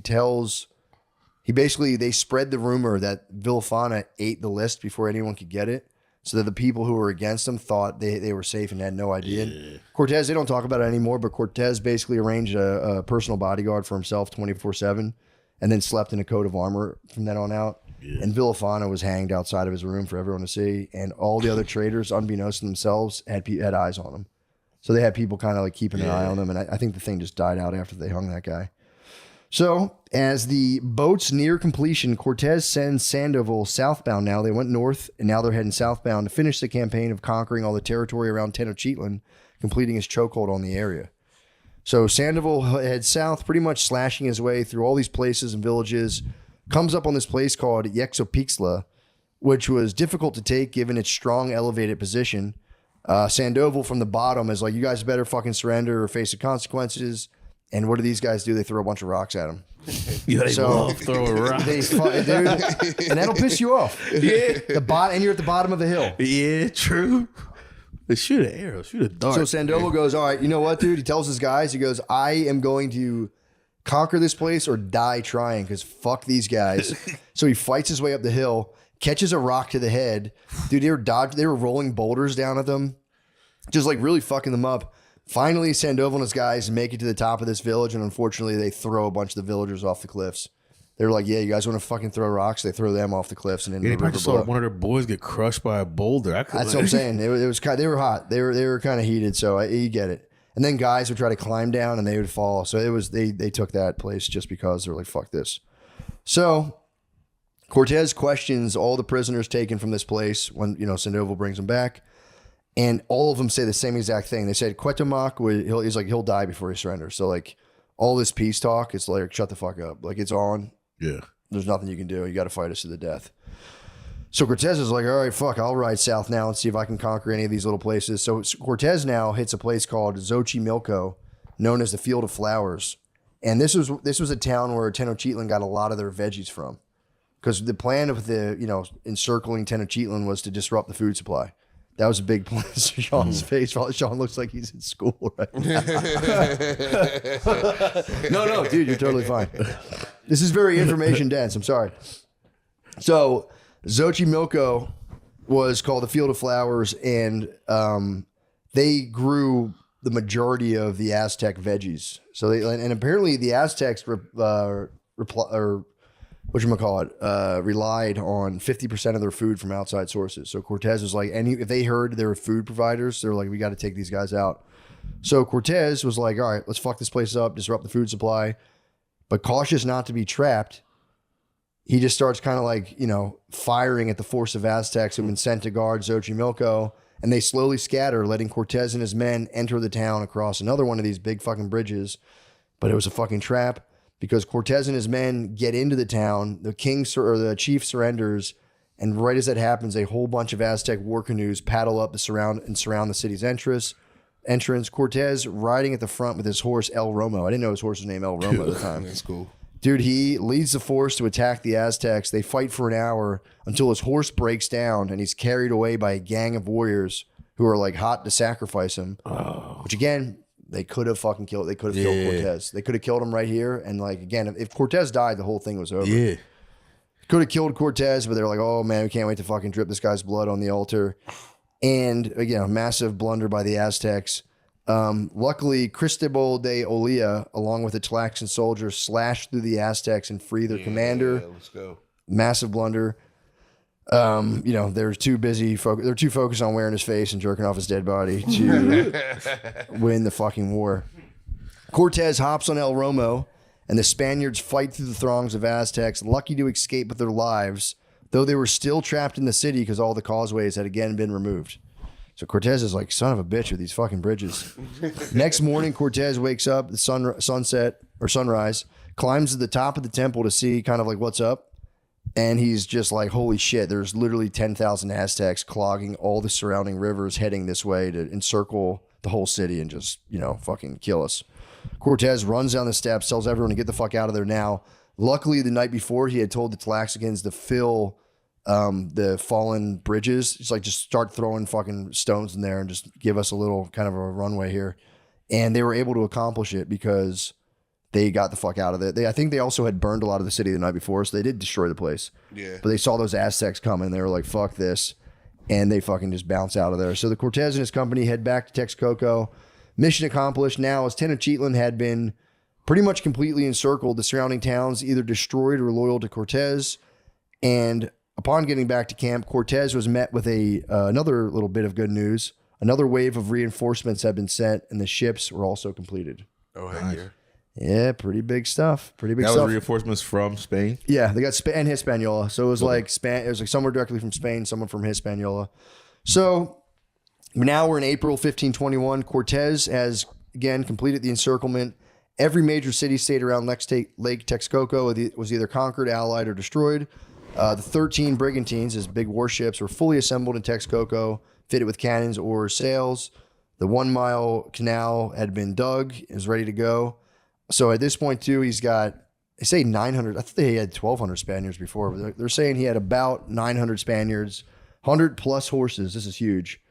13 ships, and also 80 to 120,000 indigenous allies. Tlaxcans, Texcocoans, and Chalcans. So he holds the war council in Texcoco, and Cortez, he's like, all right, the next objective here is either the complete destruction of Tenochtitlan or like just make them submit. So like we're going to completely fuck this place up. So this is the big battle. We're gearing up, guys. We're at the end. We're fucking here, dude. Their siege begins, man. This is May to early 1520. May to early June 1520. The first thing they do, so one of Tenochtitlan's, they talked about this way early on. I don't know if I mentioned it. It was in the book. All of their fresh water ran from one single aqueduct. And Cortez had learned about it a while back. So he goes, okay. Cortez sent Sandoval with like 100 Spaniards and, several thousand of Tlaxcalan allies to march to the springs at Chuetepec and just basically smash the terracotta pipes. Yeah. So they disrupted it, just in one easy move, cut all of the fresh water to Tenochtitlan before even attacking the city. Leaving the city during this entire battle, the city's population was drinking only brackish, salty lake water. Oh. So just recovered from the fucking smallpox. Yeah. Now they can only drink basically like Poison. super salty water. Yeah. Yeah, not a great start. The 13 warships floated down the canal into Lake Texcoco amid trumpet fanfares and artillery salutes. This is like there's just like a hot start. Each brigantine had a bronze cannon. There was 25 soldiers. They had the Tlaxan rowers are like, I bet you guys can't fucking row these boats. Dude. I bet you guys can't. Watch us. Watch us do this. By June 10th, the fleet had destroyed or dispersed virtually all Aztec war canoes, establishing total naval supremacy. And those guys, Cuauhtémoc had like dug little traps and shit, and they were like, yeah, we'll like spike their boats, and like these ships were just too fucking big. So the Aztecs go, all right, fuck, they kind of got us on the water. We're going to remove all the bridges. So they were creating like 10 to 20 foot wide water gaps. They did that at night. And in the morning, they went back and forth. Cortez and Cuauhtémoc. It was like a really boring battle. So at night, Aztecs would remove the bridges. During the day, Cortez would have his guys fill gaps with stones and just kind of like wood under just getting fired at with arrows from the fucking guys. So I think his guys would just give cover fire and let them just work all day. So it was just like during the day, they would advance. They would kind of go as far as they could and just start blasting like arrows and guns into Tenochtitlan. Yeah. The Aztecs would pull up on war canoes and kind of fight them back. And they just kind of went on like this, this was like 75 days long.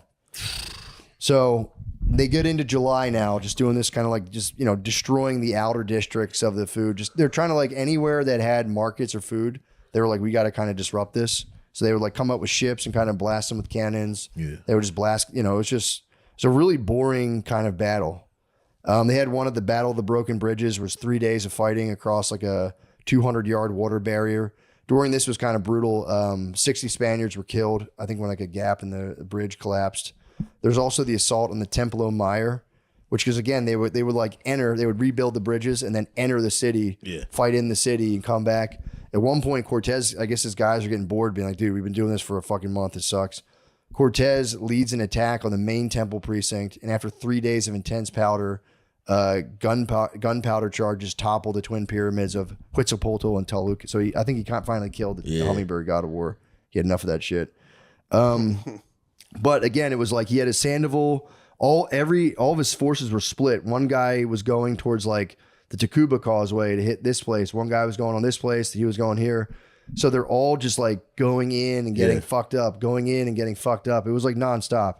And they're like, the Spaniards were actually getting hurt pretty bad during this. But finally they're getting closer because there was still one last marketplace holdout where all the the Aztecs were getting all their food from. Because there was a pretty nasty famine going on this whole time. They had no water and they were kind of losing food. So they were like, if we get this last market, these guys will just starve and they'll have no choice. So this was their last stand. The Spanish forces they finally converge on the great marketplace, but are kind of repulsed by super heavy losses. A lot of these guys die because they had they're inside of a city. So like the guys would sit on the roof and just drop boulders. Yeah. So you would like be fighting people in the streets and you just get crushed by boulders and there's nothing you could fucking do about it. I don't even see it coming. And the Spaniards, all they could do is destroy houses systematically. They'd be going through Philly and starting from fucking like 2nd Street and just destroying every house on the block all the way to West Philly. That was like what they had to do. And it was, the whole time while trying to destroy the houses, they got boulders dropped on their heads. So it was a fucking... Were they fighting people down there at the same time? Or the whole time fighting below, getting shit dropped on you, blasting houses with cannons. I know some guy accidentally dropped a boulder on one of his boys. It pissed him off. Well, what happened was it just went on for so long. It's fucking summer too. It's hot. No one ever just fucking hot as hell. In armor. And Cortez was trying not to. He loved the city of Tenochtitlan. He goes, I don't want to. It's going to be my city. I don't want to knock it all down. This would fucking suck. By August 10th through 12th, Cortez goes, dude, just knock down every fucking place. Fuck this place. I hate it. So they destroy the market. The Aztecs by this point are like starving. They're just like not even fighting anymore. They're just like hiding and kind of surviving and dropping rocks where they can.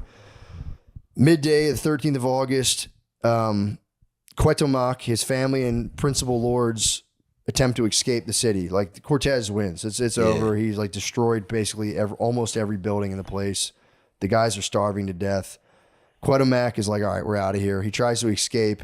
and 50 royal canoes, but he was intercepted by one of the giant warships, Garcia Holguin's brigantine, which it was funny because another guy stepped in being like, yeah, that was my find. And then Cortez stepped over to him and was like, yeah, that was my find, actually, right? Because they had like military journals, and Cortez was like, that's my credit. Give that to me.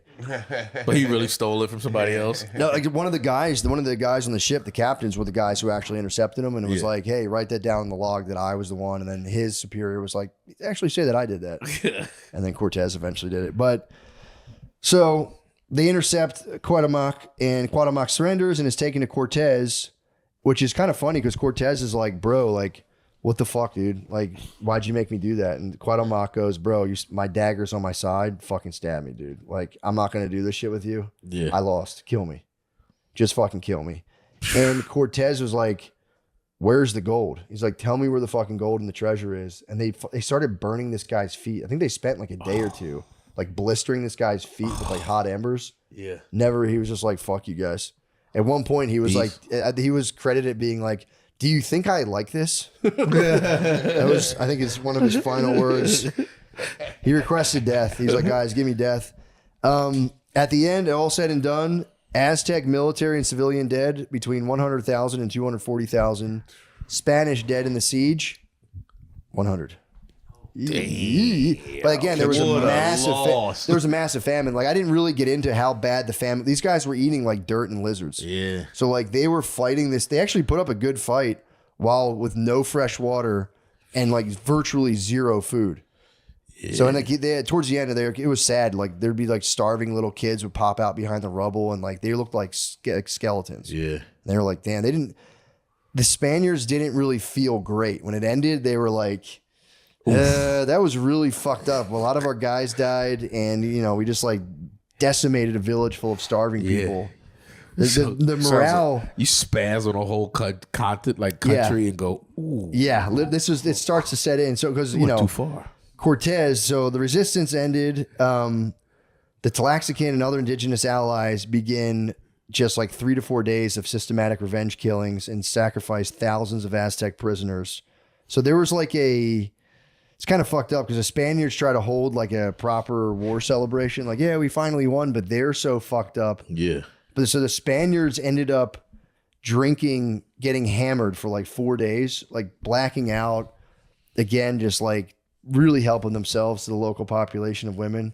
So they were having like a 4-day drunken rape orgy where they're also probably breaking off with the Tlaxcans and like mass murdering people. The Tlaxcans were eating human beings. They had like burning people alive. Yeah. The Spaniards and the indigenous Indian guys had a 4-day party that was maybe the most depraved thing ever. Like they said like just it really kind of fucked them up. Yeah, it was rape, murder, a little bit of cannibalism. Skank fest. Yeah, They literally had skank fest. They had again flaying of Aztec. There was Tlaxcan nobles wearing skins and victory dances. It was widespread rape and looting by both Spaniards and their allies. Spanish soldiers drunk on pulque and wine for days. I imagine one of the Tlaxcans pulling up to the after party wearing a skin coat, dude, like pulling up, dripped out, like feeling dripped out. Dude, and everybody's like, oh. Pulling up to a mass Spanish rape orgy wearing someone else's skin, drunk, and being like, what's up? I'm like, oh shit, it's here. Yeah, very, very brutal stuff. So after the 4 days, and it's funny, they talk about it in the book, everyone's kind of just like, eesh, that was not the way. We already felt kind of fucked up, and that really didn't help us at all. Yeah. After the 4-day bender, they're like, ugh. So they're just chilling. They're chilling. And they're like, did I fucking eat a guy? They're like, oh my God. Fuck. The mission's over. And the worst part is there's not really any gold to be had. So these guys were completely led into it thinking they're going to become richer than they've ever been. And they just like, there's not much to go around. I mean, eventually he did end up doing a thing where he would promise, just like he got land for his help, you would just give people land where they could then mine their own gold or so you basically like divvied up land and slaves. Kind of, that was the deal. He's like, look, man, like, sorry I don't have any treasure yet, but you can go mine your own resources and, you'll be good. Which I guess was kind of a come up for those guys. But, I'd rather have a treasure chest than have a fucking slave farm in Mexico. Go back home. Yeah, I don't want to go home. I have a family. Now I have a slave farm in Mexico. Speaking of families, so we talked about Sweet Catalina. By the time of the party, Malinche had given birth to the first mestizo, the first half Spanish, half Mexican guy, to our knowledge. Wait, Malinche was a guy? No, Malinche gave birth. No, he wasn't having Malinche's sex. a girl? Malinche's a girl the whole time. You thought Malinche was a guy? Malinche's a 13-year-old No. Japanese girl. Damn. No, Malinche's a girl the whole time. Yeah. Cortez has been fucking on Malinche this whole I time. didn't know. She was That's like his like- bottom bitch. She That's was his the best. absolute bottom bitch, dude. She saved his life on multiple occasions. Yeah. She was like most of the reason he could even talk and get any of these allies because Yeah. she could translate She spoke like different dialects too, not like just a bunch of different, a bunch of different languages. So She was the best. she had a baby. She had Cortez's baby, and she's over there just kind of fucking nursing. I think the baby's name was Martin. I think he named him after the master shipbuilder Martin Lopez. So she's nursing little Martin Cortez. Him and Martin might have been gay. Martin Cortez. They might have been. They might have been gay guys. Martez. I mean, I kind of imagine Martin as a bit of a sweet boy, like a slick back hair, kind of like, so these ships will be wonderful. So maybe, who knows? But he definitely knocked Malinche up, has a baby, and Catalina Suarez, his wife, rolls up unannounced. Dude. That's crazy. Rolls up unannounced. I think sees the infant is going, this motherfucker. Dude, after the big party, they're all chilling in like an Aztec temple or an Aztec like palace. Catalina like starts screaming at Cortez. They go away into Cortez's bedroom. Catalina mysteriously dies that night and was found with a ton of neck bruises. And they said it was an allergic reaction.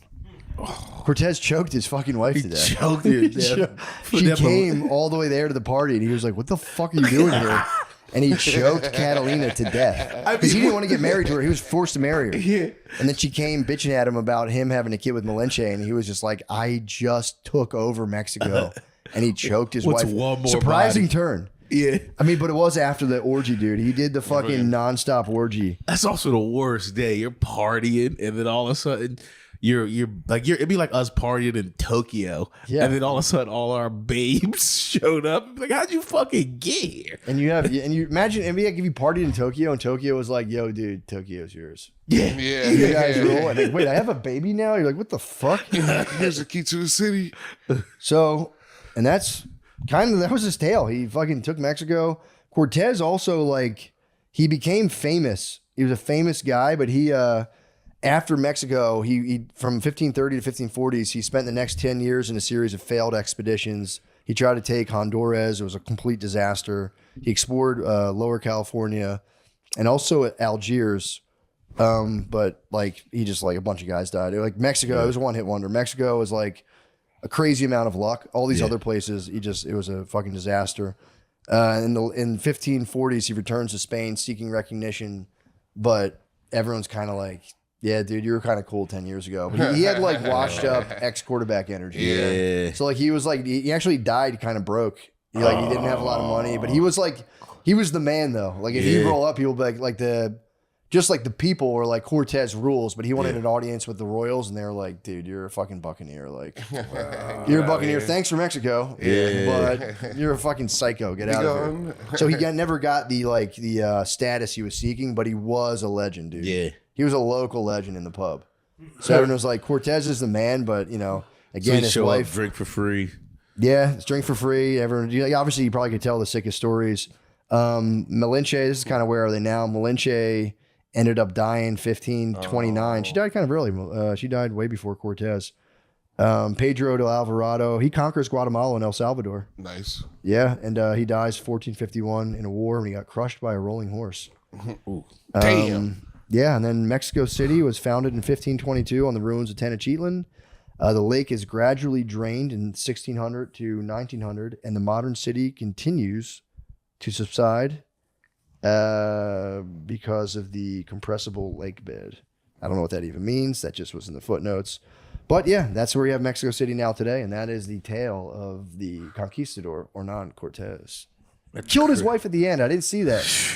They just glossed over that in the book, and it's like, what? He killed his wife at the end of the party. But her pulling up like that is so Seeing funny. the kid being nursed, I could see her, and she probably said some. I mean, 1500 Spain. She probably said some like really racist shit to Malinche. And Cortez was 100%. like, "Bro, you have no idea what this woman's done for me." But imagine even like you. how surprised he was to see her pull up. Like that had to be like that can't be fucking her all the way over here. It's been like, Following on the heels of a drunken slave orgy. how long is it? How was it was like 3 years, 2 years, 4 years? It's a couple the years. I think it was like conquest. 2. I think the whole thing took about 2.5 years. She didn't think he was gonna get some pussy. Right? I don't think she didn't know what the fuck. She like thought he was gonna be gone for 2 weeks. Oh, So he just dipped, dude. He was supposed to be gone for 2 years. He was supposed to go on a simple errand, and he just took over Mexico, and became literally the legend. And he again could have just walked off the field, but he just went on 10 years, and just so many people died working for him. Because he probably was like, "I'll get you guys glory," and people followed him all over the place. He just got fucked up. He came back to Spain, and they were like, "Bro, get the fuck out of here." go home. He did. He died with he got a lot of high fives. That's all. He never got a lot of money, and he died kind of penniless, and but he was a legend. So More like High a Nick fives are nice Foles. though. high fives are sick, dude. Yeah. Sitting in the bar and just telling nonstop stories. He probably, that was the book. Imagine his own tale. His own version was probably crazy. So that's it. We did it, guys. Hey, cheers, dude. One last time. We've completed. That's the new tradition. When we complete the tale, it's just nothing but a cheers. Bye. Woo. I'm a night shower. I don't really shower in the morning. I'm a night shower guy. It depends what I'm. Well, no, I usually in the mornings, but flights I sometimes will bust out a Shower? I might bust out a night shower before the flight. Before the flight? Yeah. I don't even wipe my ass before a flight. Dude, you see I think Spirit banned PJs on the airplane. What do you mean? Wait, you can't wear Spirit Airlines kind of did pull your pants up. Oh, they did little no bit, jerseys, yeah, I swear to no God. do-rags. They did the clip. They're like no PJs. What? I kind of for real though. I'm with that. No, that's crazy. Just put on No sweatpants. PJs? Like what? That's what I was saying. It's like put on some sweats. Just put on sweats are more comfortable Sweats anyway. are PJs. No, they're not. Not for real Sweats, PJs. no, dude, wearing sweatpants and PJs in public are two totally different What do you things. mean? Like just the checkered Flannel pants? PJs, Yeah. yes. Yeah, Flannel man. PJs. It's they're saying like, dude, no more. Because it's also they're like, maybe if people stop wearing PJs, people act a little nicer and more courteous. And it's like, damn, dude, you're dancing around it, bro. They put Spirit in a bus stop out here. Like it's like, come but on, you still dude. don't wear pajamas out. That I like. I'm would wear It should be a with $5 fine. to wear If you go pajamas with in public. pajamas, a policeman should write you a $5 ticket. Put it on They my go, ticket, dude. Put it on my Oh, tab. man. Throw it on the tab. I didn't get cheeks one time when I was young because this is when I learned to know I was in pajamas in public. Pajamas I'm in not gonna public. lie. And I saw this girl that I was like talking to, but we didn't smash. And then she saw me like coming out of my friend's house in pajamas. But this is like 3 p.m. You know what I mean? I clearly was in my pajamas for the morning. And like I texted her, she was like, "So I saw you earlier today in your fucking pajamas," and It's over. it was over. It was pretty much. It was more words than that, but it was Yeah. like, that was it. She had more words for it. She's like, "Hey, one day you'll see. You'll go on Spirit Airlines." I'm like, oh. My favorite to see at the airport is I've seen women just wear basically their underwear on the plane. Have you ever seen that? Yeah. It's kind of crazy when you go, what the fuck? Nah, I go, ooh. Yeah, I mean, Sluts on the plane. All these sluts on this motherfucking plane. yeah, that's been an issue too. Ladies have got in trouble. There was one lady who couldn't board because she was just like her whole ass was out, and the pilot was like, "Nah, you can't. You can't bring your ass. Can't bring all that ass. Can't bring your ass onto this plane like that." Dude, my kid fucked me up recently. I was like sitting there. I was doing something. I think Brittany was washing our one kid's hair in the sink. Maya, the older ones, and then the younger one was just on the couch watching TV.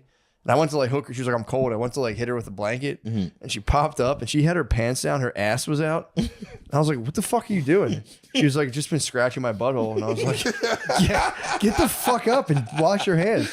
She's like, "I like how it smells." I'm like, "Dude, get up, get up." I was like, just completely dumbfounded. Like, "No, it actually smells bad." And she's like, "No, it doesn't." I'm like, "Yes, it does. Asses smell bad." Just, dude, the full surprise moon was crazy. Yeah. Just casually pants down so you could scratch your ass. Surprise move. It's so funny. So I had to- reason it is and just be like, "I don't mind the smell." It's like, "No, it's bad. It's a bad smell." And you're like touching my fucking face. I know you're digging into your ass all the time. That's one of the ones you got to convince them. Like, no, I promise you, Yeah. this is not the right thing. But then here's the thing, a big old hypocrite that I am. So I'm like, "Yeah, dude, your ass doesn't. Nobody's ass smells good. Stop." I was like, I get how you can get tricked into thinking it's at least interesting to smell your ass, but I was like, it's no good. And then that night, dude, I went back on the raw milk hard and heavy. Oh, no. Along with the Parmesan cheese. Because Egan told me Parmesan Reggiano is made, or whatever, however you say it, is made with raw milk as well. I didn't know this. So I've just been crushing Parmesan cheese, raw milk, and a ton of steak, which apparently cooks up the most insane farts. Those are diabolical farts. Dude, they're like, no, literally, like, they're the types of farts that like you get like mad at, like really mad because of the smell or the sound. It smells so bad that you're like, dude, what the fuck's wrong with you? They got Ozempic farts. Yeah, pretty much. It's almost to the point where it's like almost innate, where you're just kind of like, get away from me now, because like you're sick. I'm scared of you. Get away from me. And like, so I lay there. I'm in bed. My wife passed out, and I'm just like laying there reading a book, and I just start, dude, like 30-second long hot farts, and I'm going like, I have no business. If I have a hot fart that I can tell like it's coming, I will do the courtesy of getting out of bed and I go to our closet and I fart in our closet and I chill. I do a 10-second like chill, so it doesn't follow you. So it doesn't follow me in. I give that much courtesy because sometimes I can get like, it's not all the time, but if I have like a fart attack like that, it could be a good like 2 hours of the night where like I would completely change the atmosphere of our room.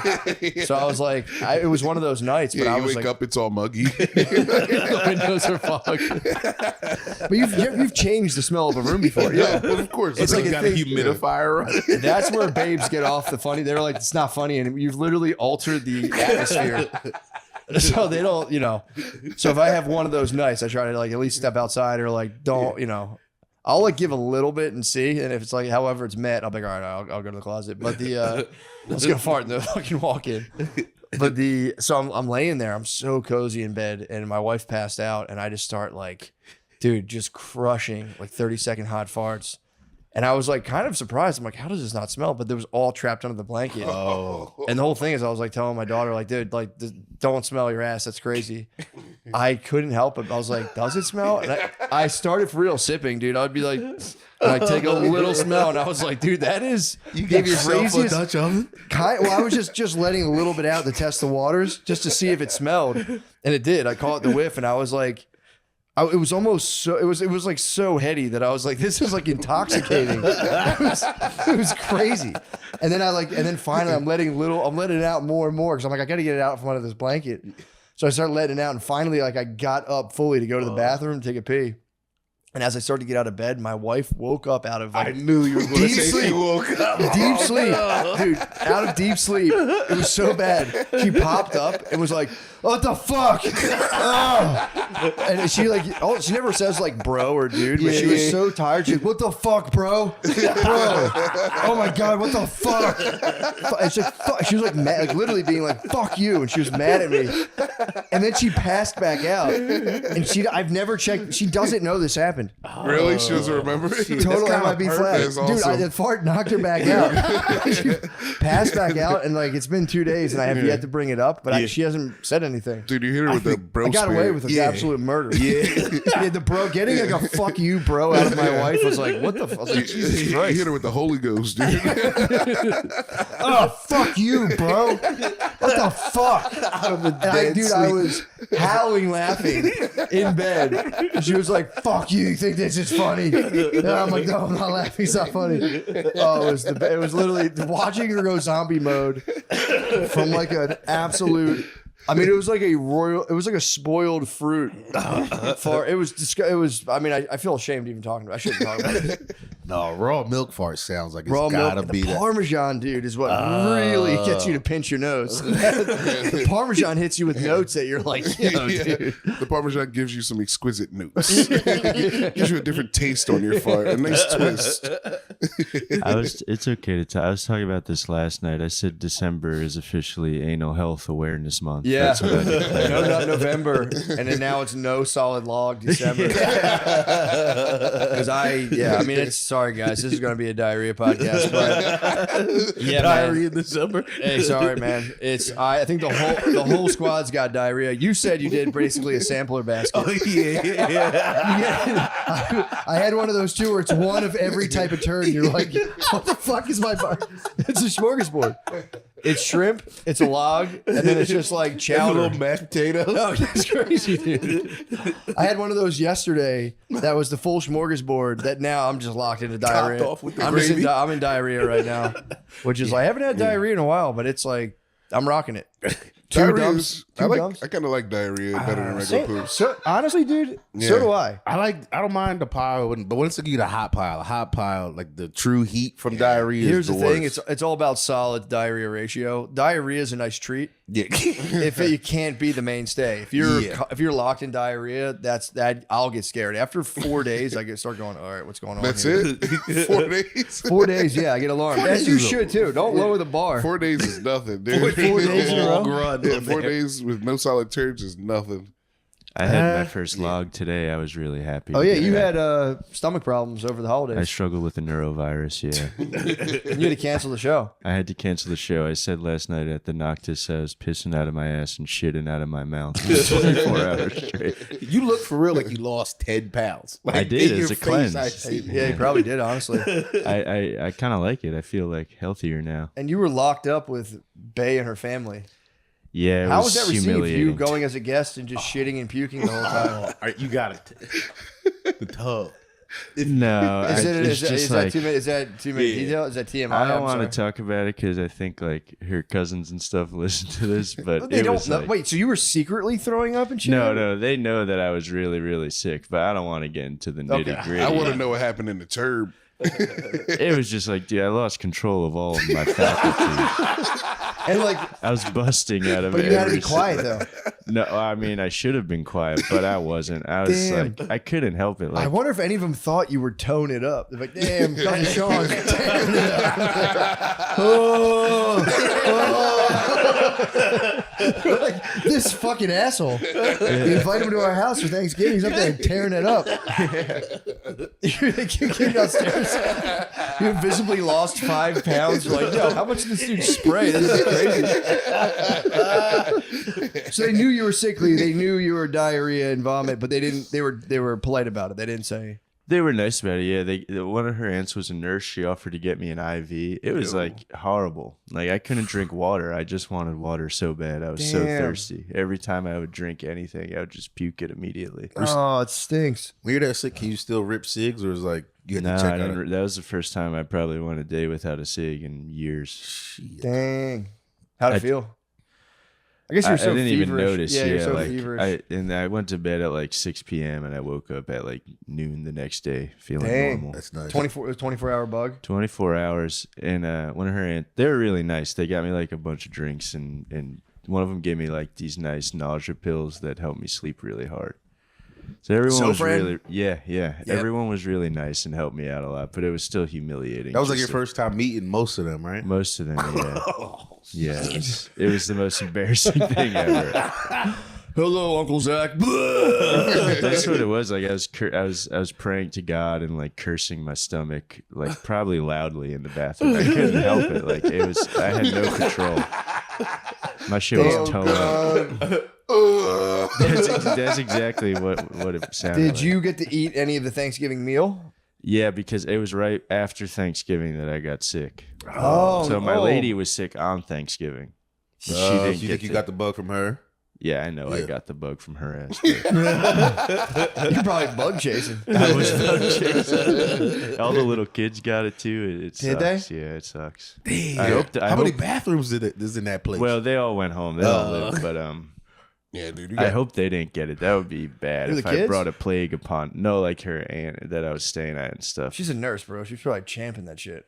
If I brought a plague upon their family, that would be a horrible. I've heard. I don't know if this is true or not. I heard after you work a long time as a nurse, you just don't throw up at all. You just take huge shits. Like every disease just flies out of your big butt. If you're a nurse and you catch anything, like they did all COVID. That's how they made it through COVID. just Remember how shits. they say like there's certain diarrhea cases? That was all nurses just expelling germs out of their butt. They put filtration in their butt. That's why they're so big. It's kind of nice though. Never get a sore throat, just a little diarrhea. You back. Yeah, that's why they're so horny. They're never sick. They're never sick. Not dude. no disrespect, but the nurses, you know how it is. Yeah, nurses and teachers have to be the highest per capita OnlyFans to job ratio. Yeah, I'd say that. I didn't know teachers were as naughty. I know nurses are certainly Teachers teeter and they hide it. I think naughty. I've Dude, seen. we had a teacher in an all boys school who just had massive tits and just buttoned her shirt down and showed them to everybody all day. And you can't tell me that she wasn't completely getting off on that all the time. She was like worshipped by the whole student body. We had a teacher she was a white lady with a fat ass, I want to say her name, but I don't want to do that. But she like leaned against the chalkboard one day. She was always kind of flirty with all the students, but she leaned against the chalkboard, like just leaned back. She had chalk on her butt, and she did we told her, and then she goes, "Can y'all get it for me?" And everybody ran up. It was me, my boy Freddie, this boy Andre that just started. So like hitting it with that, and it was kind of the best. Then she got fired, and she kicked a girl, just kicked her in the leg or something. Like, get your shit together. It's weird. Yeah, I've had weird crazy teachers like that, and they always get fired for like bullshit. Yeah, probably because the school kind of knows they're up to, and then they're like, we got to get them out of here first. And then she started dating a kid after she got fired. She was like picking up a senior from, so they were probably like, yeah. That's crazy. Why she got fired. That's the real reason, probably. Yeah. It's also funny to be a principal and be like, you have to bring like your council of administrators and be like, the history teacher's a giant whore. I don't know. She's a giant perverted whore. She cannot be contained. She's a pedophilious whore. They just walked by the room and saw you guys smacking chalk off her butt. That's crazy. She did that. It's for real crazy. It didn't even hit me. You know, it's one of the things when you're young, you don't realize how crazy it is. You think about it later, like, No, I had a teacher in high school. How old was the teacher? Do you know? She was young. She was like, that was like her first real I'm a teacher teaching job. She was like 25. You have to give her a chance for that. Yeah, but that was 9th grade. Here's the thing, though, dude. Adult teacher, not even adult teachers, adult women, and nobody ever wants to hear this. A lot of the shows they like center around high school romance. Yeah, it's kind of weird. Like an adult woman will watch a high school love story over and over and over. And it's just kind of like, dude, they put out Euphoria. Yeah. And that was like total backlash. But there's every other show is like a lot of college chicks watch are centered around high school shit. They're doing college now. College? Yeah, Euphoria is the last like high school show, I think. Wait, they went like, what college dramas do they have? I mean, there was like the sex lives of college girls. Okay, yeah, true. Not the subtlest of touches. That's a TV sex show? lives of college. Yeah. Huh. It's all HBO. Damn. Good to know. I'm looking forward to BBC in the city. That'll be nice. Yeah, that's kind of weird. They did. How was the show? Did you watch it? I watched like 2 episodes. It was all right. It's fine. You love girl shows. It's girl trash. No, I don't watch a lot of girl trash. What was the one? Didn't you used to watch the stripper one? What was the stripper P one? World or something like that? No. What am I thinking of? Insecure. That's what I was thinking. Insecure. Oh, yeah. Insecure is good though. Insecure's That's good not bad. stuff, dude. It's not that bad. I like good TV. Yeah, that's fair. I don't know. I don't have time for that stuff. I was thinking about it yesterday, dude. I don't have time for that bullshit. This episode is brought to you by Prize Picks. It is the holiday season, the best time of the year for sports.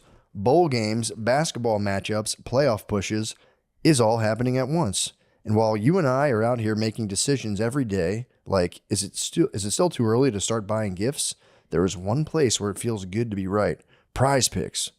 Discuss specific players you've seen play really well that your audience can hopefully start winning with by playing with you on Prize Picks. Any specific players you've seen playing very well?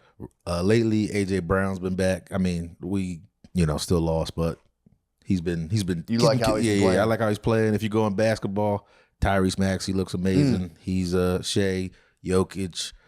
I would always go more on those 3 guys. Yeah, there you go. Prize Picks now has early payouts. If your lineup gets off to a hot start, you may now have the option to cash out those winnings before the game even finishes. Download the Prize Picks app today and use code DRENCH to get $50 in lineups after you play your first $5 lineup. That's code DRENCH to get $50 in lineups after you play your first $5 lineup. Prize Picks, it's good to be right. I should start watching TV. I'm just, dude, it dawned on me yesterday, I'm for real becoming a man. Yeah. Like, I used to be a boy, and I think like 3 weeks ago I became a man. It's pretty crazy. It's pretty awesome.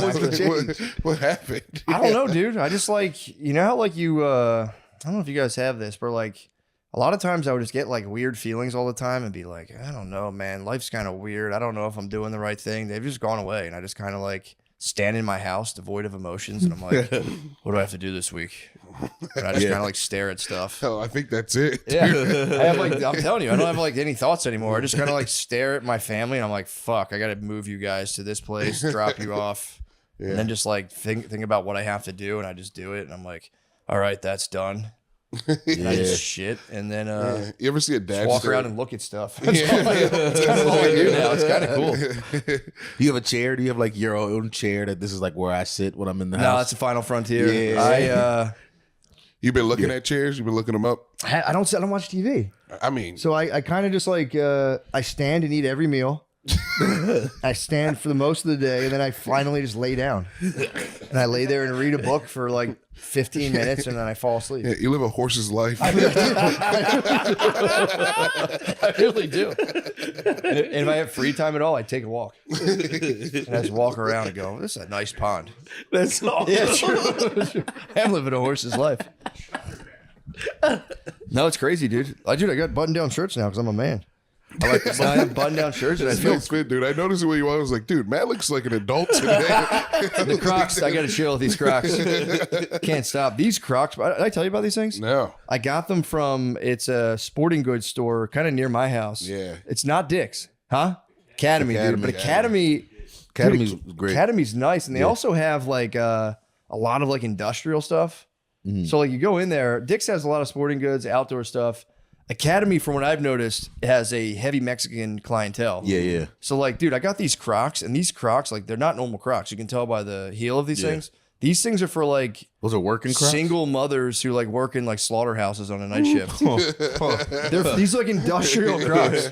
These are for women who are like lives are just completely spinning out of control around them, but their feet feel amazing while they're like beheading cattle, Those just are, mopping up blood. you have to go home and wring out your socks. No, these are like nurse Crocs. These are for people on their feet all day. Dude, I can't take these things off. They're awesome. It's embarrassing. I literally wear these everywhere, and I got to stop. I look at my shoes, and I'm like, I could untie them and tie them, or I can slip into my Mexican lady Crocs. So yeah, Academy Sports, dude. That's my commercial for it. That place, I like Academy. I bumped into Lemare Academy. the store Dick's. Let's call it what the store Dick's. I'm not going to say Dick's Rolls. The store Dick's is great. I love the store named Dick's. I think Academy kind of crushes it, dude. Academy might. I don't know. I didn't give it too much exploration. I was just buying Texas stuff. Yeah. Just Texas gear. And Yeah, that was seriously, stay towards the front, basically. Yeah, Nah, bro, it's amazing. Dude, I think Richards has a bigger inventory though. You think Richards has a big? Yeah, Richards does. Richards has a bigger, more impressive inventory. But dude, if you're trying to get like waterproof hazmat boots and a basketball, Academy's got you all day. Yeah. You want to get like a reflective vest and hockey sticks too. It's the weirdest setup. They do have all the like Carhartt in the back. Yeah. And they have no like Dick's is like set up nicely where it's like it's just white walls and just crap. Academy, go there's just white bright walls. Academy feels like Kmart. Yeah. Like how Kmart used to feel. Just True. Sports Kmart. R.I.P. Telling you, man, these. I mean, look at the fucking heel on these Crocs. This is crazy. For a second, I thought I heard you rip ass. No, that's a chair. With the weight of the couch when you went back. I know. No, I literally can if I ever pass this. That'd have been too alpha to put your leg up mid podcast. Although now that I'm a man, I could have ripped ass. And I don't even know. I'm like, yeah, maybe I did. Yeah, it's kind of nice though.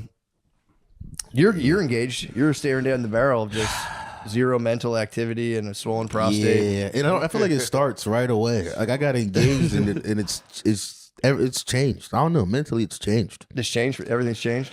Something, but I don't know what it is. Like I can't even put my finger on it. It just does feel different. I don't like when she brings up. She's gonna hear this, but I don't like when she calls herself her fiance. I hate the term fiance. I hate it. Yeah, I don't like the term fiance, especially if you have to introduce her in this next however long you do, a year or two.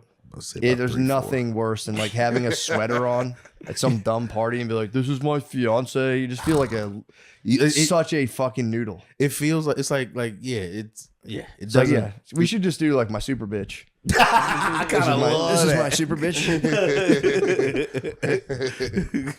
Yeah, she does it with too much joy too. She'll like be talking. I hear her on the phone and go, "My fiance," and then like I can hear like do girl voice, and it's like, yeah, dude. I mean, I'm like haunted by memories of standing over like a bowl of buffalo chicken dip, just like red faced in a sweater, being like, "Oh, this is my uncle. This is my fiance. Did you meet my fiance?" It's like, God, I feel like such a fucking pussy. Yeah. Wife is nice though. Once you get to say wife, it's nice. Wife feels like adult stuff. Like we Fiance feels lame. fiance feels kind of gay. It feels like girl stuff. It does. Just you. What? Yeah. I mean, you're gonna have to think about how you're gonna handle that. Yeah. My babe. This is my babe. I still say my girl, and then she'll try to be like fiance, and I'll be like, you keep saying that not much longer.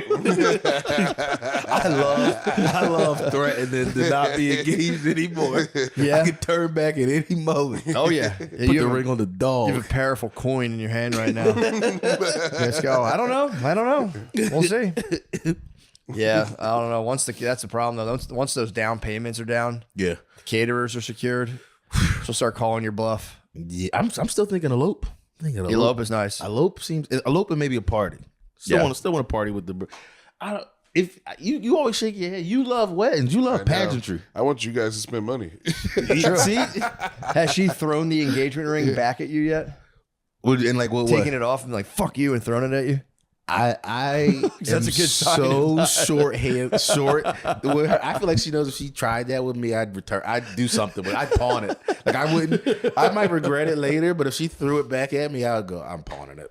You gotta catch it in your mouth and swallow it. I've been telling my wife all of her jewelry is cubic zirconium. Yeah, it's my favorite thing. Like, bro, why? It's like you can't tell the difference. Like, yeah, every chance I get, she'll be like, "Oh, I love this ring." I'm like, it's cubic zirconium. Yeah, I'm like, go get it tested. I paid the guy to say it was a diamond. Stop. It's not funny. It's the truth. It's that's a fucking racket. Diamonds. They can just synthetically make diamonds now. They do it. They make them pink now. Huh? They make them pink now. Yeah. Steven Singer, he makes them pink. I hate Steven Singer. Actually, I do hate that store. You actually hate Steven Singer? Yeah. I went in there one time, the whole engagement thing, and I just walked out of there like, man, this place fucking sucks so bad. Also, buying jewelry sucks so bad because you look at one thing and you're like, all right, it's 1,200, and you go, all right. Fuck, and you go, what about that one that's like a fucking millimeter bigger? Like that's $75,000. And you're like, what the fuck, man? How? Yeah. Like, it's just a more flawless. That's like, man, shut up. I got kind of lucky. I'm getting cubic zirconium off of Amazon. I got kind of lucky. My girl, she literally requested not a diamond. She was like, I want a garnet. So it kind of garnet. That's the ring nice. is big as hell, but it's like it's garnet. It was a garnet. So yeah, that's nice. Yeah. Now that's the move. I told them, I was like, I want the most violently acquired diamond you guys have. I was like, I want a little card with like the body count. I want to see the child soldiers. Did anyone lose their hand? This was I want to see the naked children who cut their penises off by taking this out of their mouth. Sir, let me give you this Boko Haram ring. It has the blood of 1 million children on it. Their souls as well. Yeah, blood diamonds are underrated. Yeah, they really are. It's just like, dude, it was good, dude. It was good back in the day. What? Blood diamonds. It was good stuff right there. Already? Don't they? I guess, I don't know. Maybe all the diamonds, I think they're all got like mined for the most part. They just sit in warehouse. They sit in like De Beers warehouses now. They're doing blood cobalt now. Blood cobalt? Blood cobalt, blood copper. The cell phone? Yeah. That is the funniest thing, how everyone always goes, well, your cell phone's actually made by slave labor, and everyone goes, yeah, whatever. I need that, so I can't complain. It is it's one of those things. So are my shoes, and so are my pants. Yeah, true. Yeah, it's one of those things you hear about, and you go, well, all right, fair enough. What happens in, Guam is none of my business, actually. I'm more of a states' rights guy. What happens in Guam is really none of my business. Dude, they're still, China's taking over Africa like crazy right now. Still? So yeah, they're almost done. Really? Yeah, dude. Oh, did you see the guy in Namibia? His name's like Adolf Hitler Nkwanko, and he got elected as president. Adolf Hitler got elected in China? Mayor in Namibia in Africa. I mean, man, that's pretty wild. It's pretty crazy to think about. Like, do you think the Chinese like interlopers have set up like little corner stores in Africa and sell them tiny bags of chips? Yelling at everybody who walks in. They teach a bunch of African guys how to squat and smoke first. That's like step one. I don't know. Do you think Africa will rise up against the Chinese overlords?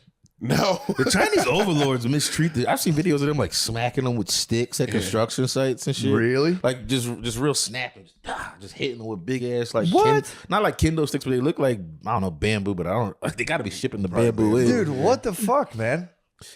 I They're mean, shipping in the bamboo. That's just kind to of smack fucked up. people. That's fucked up. We need our smacking sticks. Is that a real thing? Are they really? I saw that years ago. I haven't seen it probably since like it was like peak COVID time when you're all on your phone and I was seeing. Let me see. They got the friendship out of there. Then they took over all the mines. Now they're fucking killing us. It's the technology. See, my thing is, you really think America would let that happen? Yeah. Yeah, They would let China take over Africa, or you think they're going to let them do it and then take it from China? I don't know what the I don't plan think is they're because gonna- they've been there. They've been there Yeah, I for a think we're just little going to bit. leave them over there. We're going to go after Venezuela. We're going to South America now. You think so? Yeah, we're about to take their resources. Okay, I'll take. Yeah. You know, It's closer, I think. what does Venezuela have? Oil? Oh, yeah. I'm going to get that motherfucker. Oh! Yeah, I heard they got Oh, yellow okay. cake. This is that shit where they trap these African nations in unsustainable debt, and then they take their natural resources. America's been doing this forever too. Yeah, They really So- did just steal our playbook. yeah. Yeah, but I just I feel like America kind of knows what's good. But again, it's good because America's been on this for fucking ever. Giving people being like, we'll give you loans to do infrastructure. And then they go, oh shit, you've defaulted. We're going to take all of your natural resources. Yeah. So you think America was like, we don't even need what You're like- Africa's got? We can either take your resources or put a McDonald's right here. I don't know. I'd have to consult my sources high up in the government to find out. I was pretty hyped. We did unveil a new jet that looks better than anything I've seen China put out. What, like an F? They got like a hypersonic jet that took its first flight, and that's pretty. It looks crazy. Hypersonic's fast as Yeah, hell. it's Yeah, I don't know how you can have a person in. It's got to be. There's some guy sitting there. That's pretty cool. Yeah. I don't know. We'll have to see what happens with China and China. Africa. I feel like if we did ever go to like real to blows with each other, it's gonna be the craziest thing of everybody unveiling their secret shit. Because Yeah. we just show off B-2 bombers now, like it's not our so it's not- old dude, shit I think now. that's why they're waiting for aliens because they're like, we got so much cool shit to take out on the aliens. Dude, I honestly think if we wait 30 more years, China's population is going to be old as fuck. Because they don't have a lot of kids. It's already old right now. It's already fucking old. So I think Yeah. America's just going, yeah, guys, do your thing, do all the work for us. Once you guys are old as hell, we're gonna swoop in and fuck you guys up. Dude, you think until- China might be doing a thing where they're like, all right, we're going crunch time too. We gotta fucking. But dude, we're about to be old as shit. We gotta make a move. Those Afro Chinese are going to be crazy though. Afro Chinese. Yeah, it's going to be a lot of Rui Hachimuras. It's gonna be Blasians. Yeah. Damn, The they ladies can send are the gonna be- Blasians. That'd be tough. The If they're down there just creating Blasians, that's gonna be tough to ignore. shit. Dude, thick Blasians. Yeah. Yeah. Yeah. Yeah, dude. Crap. You think Blasians are better than just regular like black white mixed people? Like we're talking strictly ladies we're right doing now. mixed Like conversation? doing mixed conversation. Hot, Shit, like man. hotness. Blasian lady, black white lady. Black white lady is more common over here. So Sure. so Here's a combination you never even really thought of: Chinese Mexican. That's Yeah, a but crazy there's a one, lot of gonna look- crossover. There's a lot of crossover. No, I swear to God. Yeah, that's one that you like, dude. Yeah, if you mix fucking yellow with rice. well, sorry, that's a bad comment. You know what I'm saying though? If you mix like yellow and orange, Yeah. you're not gonna go, what the fuck is this? You're gonna go, yeah, it looks just like those two colors. It looks like yellow and That orange. was about I didn't mean to pick that color. I was trying to think of like green with blue. I'm like, Let's no. talk about rice. You know what I'm saying? Yeah, red beans. And I'm just yellow talking beans. RGB. I'm trying to talk RGB primary color. Okay, so now we're going to take a short break and get into something that all you sports fans will love. The More or Less segment is brought to you by Prize Picks. You and I make decisions every day, like right now. We're all thinking about making sure we choose the right gifts. But on Prize Picks, being right can get you paid. There's so much sports action during the holidays, and on Prize Picks, whether you're a football fan, a basketball fan, or a fan of both like me, it always feels good to be right. Now let's get into this. Who's looking good and who is looking horrible for the holidays? Let me think. Who's playing this week? Let me access my database of games going on right now. I know the birds are Birds playing. for sure. Birds are playing, and I know it hasn't been looking good, but I'm going more on Hurts. Yeah. I'm going more on Hurts for passing yards. Just because I believe that this is a bounce back. This is I think two so, bad too. ones back to back. I think so, too. We're bouncing back hard. I'm going more on Hurts as well. I'm going more on Maxey right now because I think they still haven't caught up with how good he is. Tyrese Maxey On the Sixers. Going more with him constantly, and right now Jokic, he's just nuts. Rebounds specifically, go more on rebounds for Jokic. Go more on Barkley as well. Go more on Barkley. Yeah, you really didn't get a lot of His more might be kind of low right now too. That's Like what I'm saying. to He win didn't on get a more. lot of yards. Yeah. The last game I watched, so going more on your own team can be, a little heartbreaking because if they lose, you get double mad. I can't go less on my own team. I don't want to root for them to go less. Sometimes I just know. I also just like to pick at random. It's good stuff. Sometimes you pick at random, let the universe decide. I don't know anything about this. Sometimes I go, you know what? I think that guy's gonna win.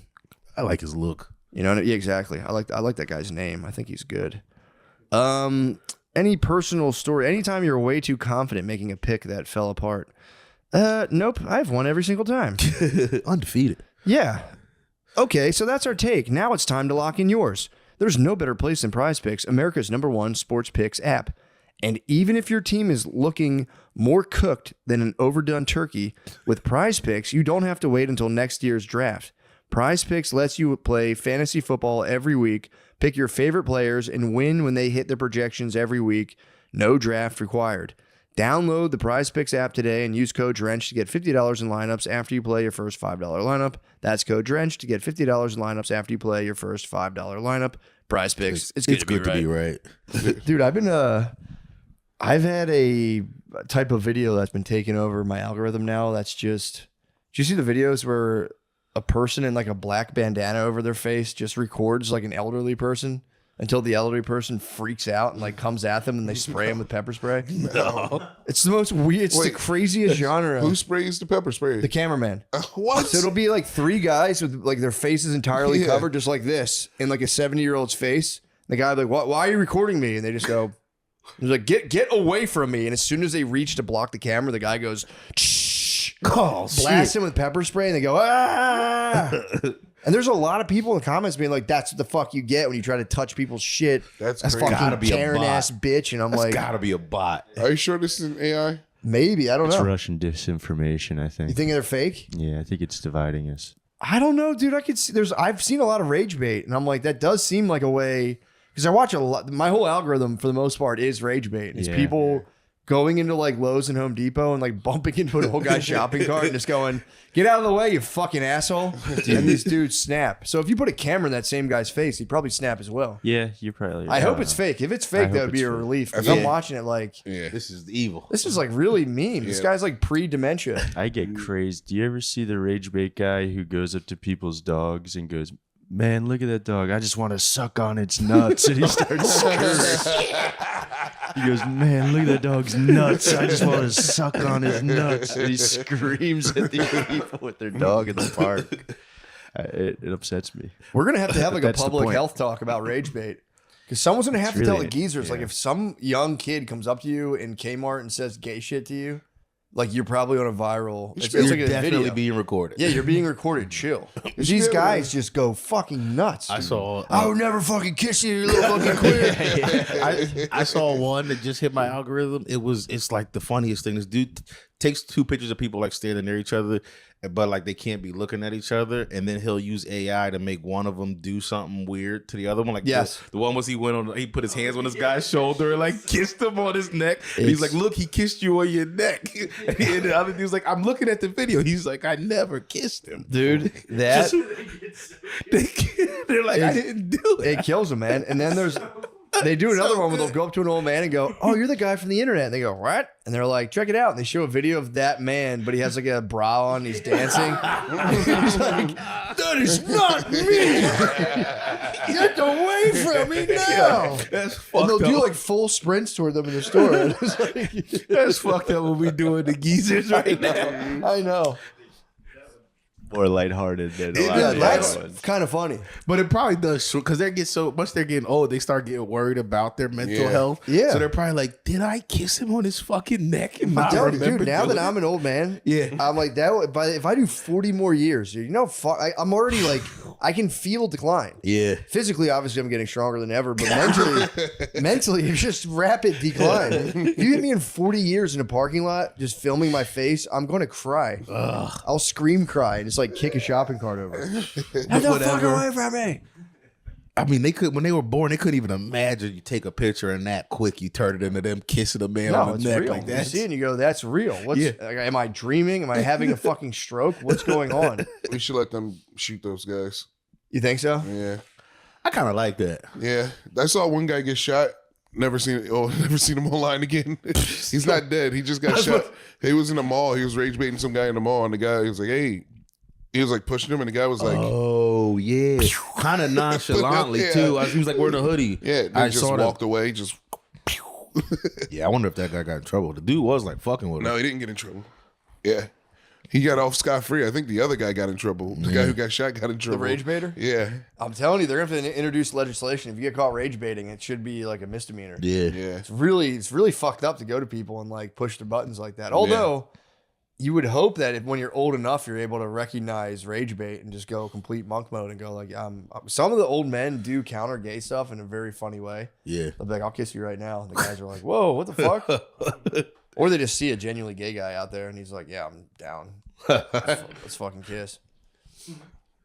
But yeah, that's the been ultimate counter. huh? That's my counter. Whenever someone's like, "You're here to meet a 15-year-old," I go, "So what?" You want to what?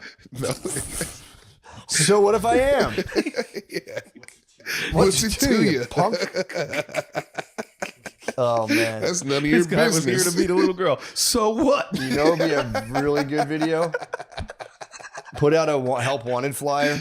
Meet people in Starbucks about a job paying like $25 an hour with benefits, and once they show up, have cameras come out and be like, "So you're trying to meet up with a teenager in the middle of a Starbucks?" And just start hitting him with reading like just make up text. Like, my hard fat penis. Did you send this? I didn't What the send fuck? that. I didn't Because write you'd that. have to run. If that happened to you, you would just run out of Starbucks. And everyone would go, "What the fuck? You're not a fucking pedophile?" You got caught? If you weren't in trouble, why'd you run? That would be devastating. Yeah. They But- should. Actually, someone should never do that. That's They a actually terrible. caught That's a me. terrible prank. Yeah. Dude, I miss the old guys who would give kids money to like. Never mind. Never mind. Hold No, on. go ahead. Oh, to, like- now you got to say it. They'll like take pictures of them in their underwear and shit. Yeah. I mean, That was a good industry for kids. it was, like, yeah, at least. Well, yeah, it's like at least they're getting paid. I hear you. Yeah. At least they're getting paid. You What, for some underwear shots? Come on, dude, take two. I mean, that's so. The problem with that is. You never hear the tales of the time the guy just was like, I can't handle it, and pigged out and just completely devoured the kid. Yeah, that is true. Because like how There has to be some kid who's like completely ruined. unless there were just gentlemen pedophiles back then who were like, well, let me not push the envelope. I'll get some pictures. I think there was, because like, like there'd be a house and your parents were like, don't go to that Yeah, house. I remember. Yeah, it was the weird. It was like Yeah. a funny guy. Yeah. The guy's up to funny. It was just a funny business guy. We've talked about this before. Now, before pedophiles were just like funny business. Yeah. It was just like that guy's a weirdo. Yeah. Yeah. I've said this before. My dad always makes the same joke. When he went to jail, he goes, "We lost the best babysitter that day." He says that every single time. Yeah. My grade school, we had a couple brushes with the big P as well. Yeah. Pretty crazy. None of the priests, to my knowledge, is all just like chaperones. You know, how school volunteers. You should just let people volunteer for like grade school shit, and then just hire private investigators to follow them. There's like 20% of school volunteers are pedophiles. But well, yeah, it's just fucking annoying. They should pick a random parent from every school, like one parent from every family, and just spend like 3 days tracking them down. seeing what they're up to. Yeah. They'd see me taking my walks and go, "Oh, damn, this guy's not thinking about fucking anything." His feet are sweating in his Crocs. He's like, I gotta get my family from here at this time. Take them to here for this thing. This guy's just thinking hard about taking a nap and regretting the fact that he drank too much coffee to take a nap. And then staring at something and getting distracted. My 7th grade teacher got in trouble for child porn. Child porn. Child porn. 7th grade teacher? Yeah. I saw it on the news. Damn, you know what's worse about that too? When a teacher gets caught for like pedophile stuff, then you get to go, okay, what grade did you ask to teach? And you know exactly what his thing is. Yeah, you know the age. You fucking pervert, man. Yeah. That's crazy.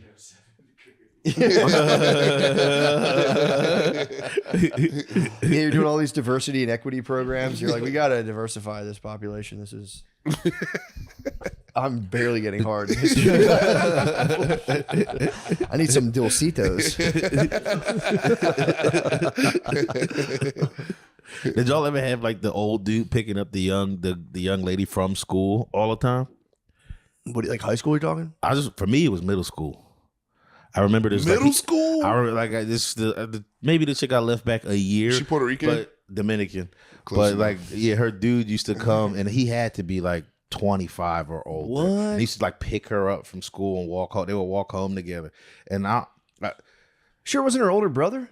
no, I was definitely. She would tell everybody that was my boyfriend. Oh. Like she would say it. He snapped on me and my boy Khalil once because we were sitting at the corner store and they were walking past and we were like trying to just make fun of her. Not even about. Hey, I don't yo, think it was you're one of the things we like. pedophile. You don't. You were just like, your boyfriend's so old, basically. I don't even know if we were just making fun of her, like just as a person. And then he just was walking with her and snapped on us. Like it just didn't even hit us that he would do it. But then my boy's mom, right after that, we told his mom and they bumped into each other at the mall and she went nuts on him. He said, you know, You she was a Philly saw lady. his mom My boy said him and his mom saw him at the mall. And with his like grade school I don't daughter. know if he saw her with the girl, but she just was like, Mom, that's a guy I told you about who did the thing. And she just, she's like, she was from Philly, black lady that lived in Rat, and she went nuts on him. Really? Apparently, from what I heard. Yeah, had him pretty nervous. Yeah. Yeah, well, that's what happens when you, I mean, you probably thought shit was sweet. Yeah. I mean, he kept picking her up from school. Yeah, that's crazy. Like he didn't even drive. Like he would just walk to the middle school and walk. But he was like 20 something? If The guy was a fucking pedophile. When you're younger, maybe he was younger than that. He was definitely out of like school age, but the youngest he was 19. And I'm remembering him looking way older than that. He might be 45. For real, like I'm remembering him looking 30. But Dominicans are kind of, like, sorry any Dominicans listening, but like the most pedophile shit I've heard in person is Dominicans. I remember being in high school and I was like it was like 16. It's just so funny to preface that. I'd be like, sorry, Dominicans, but you guys are gigantic pedophiles. So they're, I mean, dude, yeah, I mean, it kind of checks out, bro. If you were like a 40-year-old Dominican man, you put on one of those bowler hats, I could see it. You just started going, my caramba. Ay, caramba. You have like 4 mojitos. You just see the grade school let out. You go, Dios mío. Dios mío. Just the music doesn't help either. If you're all day long, bop, bop, ba, bop, bop. For real, I would get horny in a car if I was listening to that all day. That music changes you psychologically. Yeah. Imagine listening to that all day long. If you ever worked on a construction site, you watch these all day long. It's just like, and you're like, this has to like change your brain. Like, what even mindset does that put you in? Yeah, right. If you're working all day long and it's like, it's insane. It's like circus music. It's like move fast music. Yeah, it's just move fast. But it is nice. What I do like about specifically Mexican guys is how they'll just go, I didn't know. They just love to scream. The grito. The grito. They had the grito. Kind of nice. The grito's nice. Yeah. We introduced the grito into our lives this year. Yeah, we had. Did you really? Yeah. Yeah, that shit's just a nice power scream amongst just like 150 beats per minute trumpet music. It's nice, dude. And it's funny because you have just done like 3 days worth of work by lunchtime. So yeah, maybe that music is what we need as a country.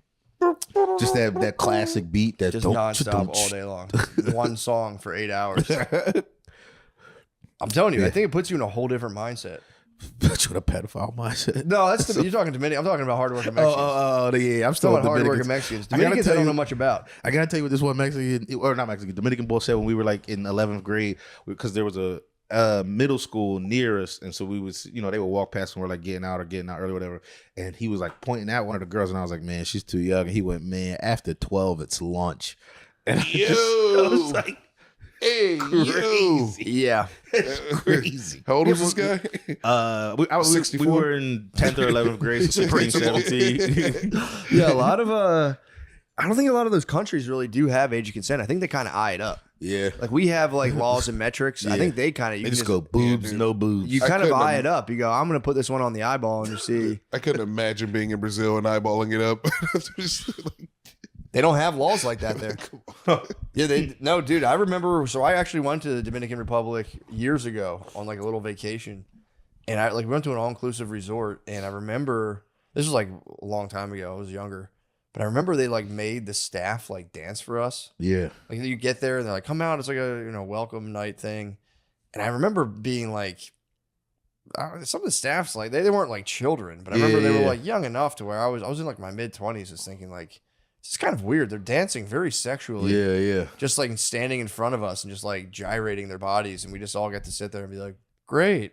I remember just feeling a little weird about it, being this kind of feels. Brazil is like one of the horniest places. This was Dominican Republic. Oh. But Brazil. Number 2. Yeah. Brazil's such a horny. It's the horniest country. Yeah. It just, if you go there, you'll become horny as hell too. It's like there's nothing anyone can do about it. it's in the air. Yeah. I mean, I get it though. Them ladies look so nice. This episode is brought to you by Aura Frames. Look, I get it. Gift cards are easy and you don't have to worry about getting something they don't like. But this holiday season, why not try something different?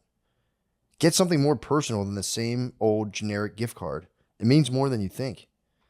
Have you ever gifted something small but personal?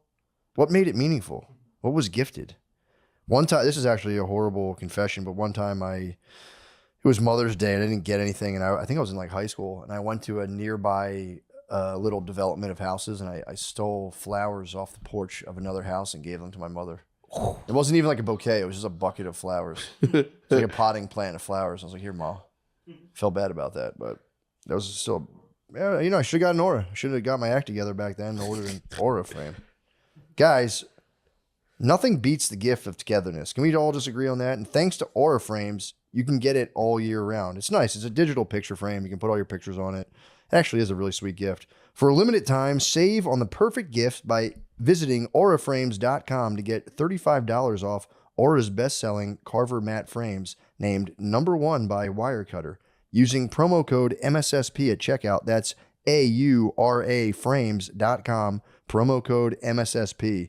This deal is exclusive to listeners and frames sell out fast, so order yours now to get it in time for the holidays. Support the show by mentioning us at checkout. Terms and conditions apply. Yeah, Brazil is a land full of beautiful women. That's all I'll say about that. They all do plastic surgery. Hmm? They all do plastic surgery out there. A lot of, although they have like one guy in Brazil. Who's just getting all the money? Just a No, they're just billionaire. the guys look exactly. The women are just like it's Oh, like you mean every an array Brazilian of dude? just like every type of woman you can imagine. There's just one guy. It's Cristiano Ronaldo face. Kind of. It's either that or black as hell. Like he got two guys. Yeah, they have like dusty parking lot soccer guys. Yeah. And they have The most handsome fucking male models. Well, hell, that's hilarious. What's up? Interesting information. The Dominican Republic has an age of consent of 18, but Mexico's federal age of consent is 15 years old. Federal. Holy Yeah. shit. Damn, the Fed stamped that. Japan is 13. No, they Yes. changed that. Are you sure? Yes. Jesus, yeah, Lemaire. they did change it. I'm glad you're keeping up on it, though. What the hell, dude? Do you have to reschedule your trip? You get an anime guy pass on that. Yeah. I'm fighting for these rights of these kids, dude. So I should. You're know that. watchdogging. I'm watchdogging, dude. What did they change it to? If you're already at 13, 6. did they go to 18 or 16? Because that's kind of. Probably 18. You just go 14. 16. They went to 16. 14 would Yeah. be so funny. You go up 1 year. 13 and a half. Oh, hold on. Hold on. Japan was. How long was Japan 13 for? I mean, forever, Long really. time. They used to have on Google. You'd ask what's the age of consent in Japan, and then Dennis's face from Always Sunny coming like. Just side eye. Yeah, they changed it 2 years ago. That's crazy. To 16. From 13? Yeah, from 13 to 16. I mean, that was like a multi-generational plan. They're like, look, we'll go 13 now. That way when they put the wrenches on us, like, all right, we'll go to 16. We'll go 16. That's crazy. That's fucked up. So it's like literally a college or a high school teacher could just have sex with a high school student. If it was good enough. That makes sense now. No, that's a thing because I be playing them Japanese RPGs in Persona, and they always have like this game I play. There's always like a way you can fuck your teacher in it, but you play like a, it's like a fantasy game. I don't know. Well, it is really weird because like, I mean, being a pedophile is up there with somewhat like one of the worst crimes in the world. Yeah, and if you go to another country. You go from being the worst guy in the world to just a totally law-abiding citizen. to just a normal dude. You know what I mean? It's Just the go weirdest. It's probably the weirdest law. You could be a pedophile publicly and then go get a coffee, like on the same block. It's What's up, very- Al? It's such a bizarre thing. You can kiss your kid. Because like on murder the is floor. murder. Like if you murder somebody, it's across the board. Everyone's like, yeah, that wasn't really called for. But yeah, in America, you can be next to being. I mean, I think you're more respected as a murderer than a pedophile, depending on who you murder. Dude, I mean, even in jail, you'll get way better treatment as a murderer than Yeah, as a even fucking. in society, I like. Yeah. You'll get murdered as a pedophile in jail. Yeah, you'll get murdered and raped until I just been having dreams where I just like wake up and I'm like, did I kill somebody? Like, I don't know why. Because you're driving drunk all the time. No. You've actually killed people. No, I just keep waking up in a panic. Like I think I just had a dream about hiding a body. Really? Yeah, I don't know You have why. the itch. I don't have the itch. Do you feel murderous? No. No, not today. No. Like what's the feeling? I you're don't having? know. It's just like the scariest feeling in the world because I'm like, I'm going to get caught. That's what I keep thinking when I wake up. You definitely get caught. Yeah, like I'm going to get You would caught. 100% get I caught. love that it's not. I feel bad. I murdered a person. It's Yeah. like they're gonna be on my ass. Yeah, it's like I'm going to jail. Do you know who you murdered in the? No. It's like different people. Has it ever been me? No. You promise? Yeah. Okay. Just creaking the cave comedians. You want to fucking bump me, you piece of shit? That'd be sick to do one of those like comedian movies. At the end, someone gets bumped and they just shoot them in the green room. Put her up, put her there. Yeah, Dave Chappelle comes in and bumps you, and you're like, "That's my final straw." This is my last. That's It. He's going to go up there for 3 hours.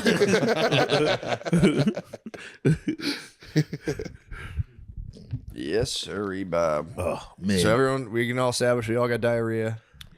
We've discussed the age of consent globally, and yeah, is Japan the lowest? I mean, I think if you hit Chinese-controlled Africa, there's probably like Oh yeah. yeah. I'll look it up, but I don't feel good about it. Dude, they just like you're out. You're definitely about to get yourself on the list. some guy just stole like I got nothing to a hide. bunch of girls from a building in Africa. really. Yeah, they're always stealing girls in Africa. Yeah, girls do get scooped up. Yeah. It's it's one of the last countries an honest man can go steal some women. Just steal some ladies. Didn't Michelle Obama freak out about those girls who got Yeah. taken from the school? They never brought them back. No, I don't. And then I think, didn't like a bunch of boys at that school get like brutally murdered and nobody even said anything about it? Oh shit, did they? I'm almost positive that happened. This is like It's like, one bring school. back our girls, yeah, because it's like I think it was a upper class school that like parents were kind of rich, so people would be like, oh, perfect, let's go kidnap an entire class and get paid. And I think they like took the girls as ransom and just like murdered all the boys. That's crazy. Yeah. Africa is looking tough. Nigeria is 11 years old. 11? Oh, shit. I mean, why haven't it all? Yeah. Are you 11? serious? That's what Google says. I don't know. Nigeria's 11. Shit. That's devastating to find out. Nigeria, that's crazy. Oh that country man. stinks anyway. Angola, Also, Philippines yeah, I mean, and Angola, 11's 12. crazy. Nigerians. Like it's not even lunchtime yet. I mean, it's funny to be in Nigeria and dating a 10-year-old, and they're like, "You fucking scumbag, you fucking piece of shit." Wait, you started talking to her when she was 10? You piece of shit. That's It's disturbing. Nigeria is a bad country. Is it? I always thought it was like one of the better. No, African they lie about how much money they make. A couple years ago, they got in trouble for like bouncing checks as a country. Well, apparently Nigeria puts out a ton of mathletes, though. A lot of mathematicians come out of Nigeria. For some reason, Nigerians crush math. So, Yeah, because they're figuring out the age of consent. what's the square root of 18? 11.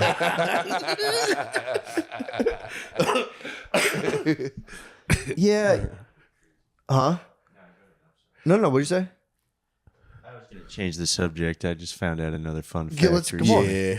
Do you know the MMA fighter Khabib Nurmagomedov? Yeah. He is married to his second cousin.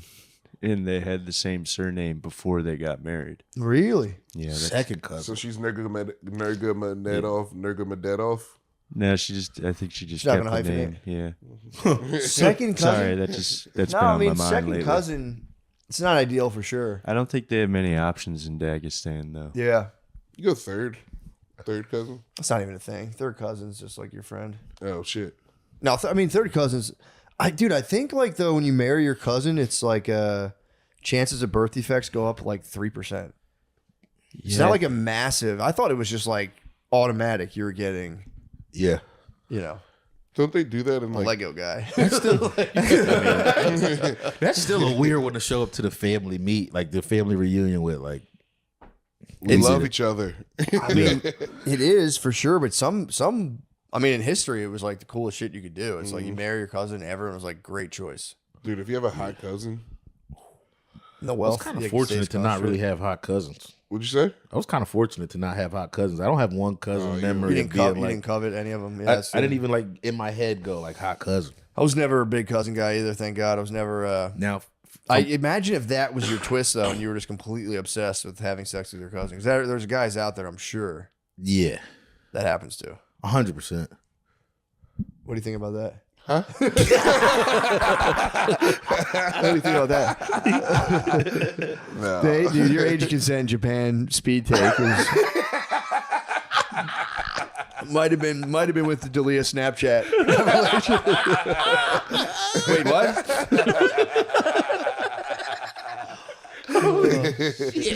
That was a tough one. Dude, RIP to everyone who's gotten absolutely munched by the internet. It just happens. Everybody gets destroyed. And I know it's coming for me one day. I'm worried about it. Get destroyed by the internet one day. What do you mean? I don't know. I just like everyone just gets destroyed. I don't think anyone ever sees it coming. They're always going, nothing's ever been better. And then the internet goes, yeah, it turns out everyone fucking hates you. Fuck. Shit. I mean, it's literally like a soldier's death. I'm like, it's coming for me one way or the other. I don't know how. Yeah, dude. Well, in the words of Harvey Dent, you either die a hero or live long enough to see yourself become the villain. True. That's why you don't stop drinking. I'm gonna at least see myself become a villain. Yeah, just the Getting more mass. spots than me. I mean, that's something you didn't predict in high school to have to ever contend with like a digitized public shaming. Yeah. So I don't know. Maybe, hopefully, now that I'm a man, I'll just go, what the hell are they saying on the internet? Bull crap. Turn it off. Shut it off. Unplug it. God damn it! I'm going for my walk. Shit. I think whatever happens to me, I'm just gonna lean into it. If it happens, just like I don't know. You have to. Like, there's the guys that fight. It's literally a Chinese finger trap. Yeah. Guys that go, no, you guys suck. It's like you've just sealed your doom. You have to go, I am a lowly, disgusting worm. Yeah, I have watched every single cum walk video. So what? I do know them all by name. It seems accepting your shame takes the fun out of it for the internet. Yeah. It depends what you did. Dude, Glenn Greenwald got crushed. Did you see his video? No, what'd he do? Did you see that thing? It was, and again, I guess I'm going to toss the stamp the alleged on here, but I think it was just like kink shit where like he's gay and he had like his, I guess a lover of his released a video where he was just being like a little piggy, like a hungry little piggy. Yeah. It was like a humiliation video, but I think he was just like, whatever. Oh, he was being the humiliated one? He was being humiliated, but it was out of kink for like, he was kind of, again, I don't know the exact details. Yeah, I'm not Sean, if you could just maybe pull up after you're done.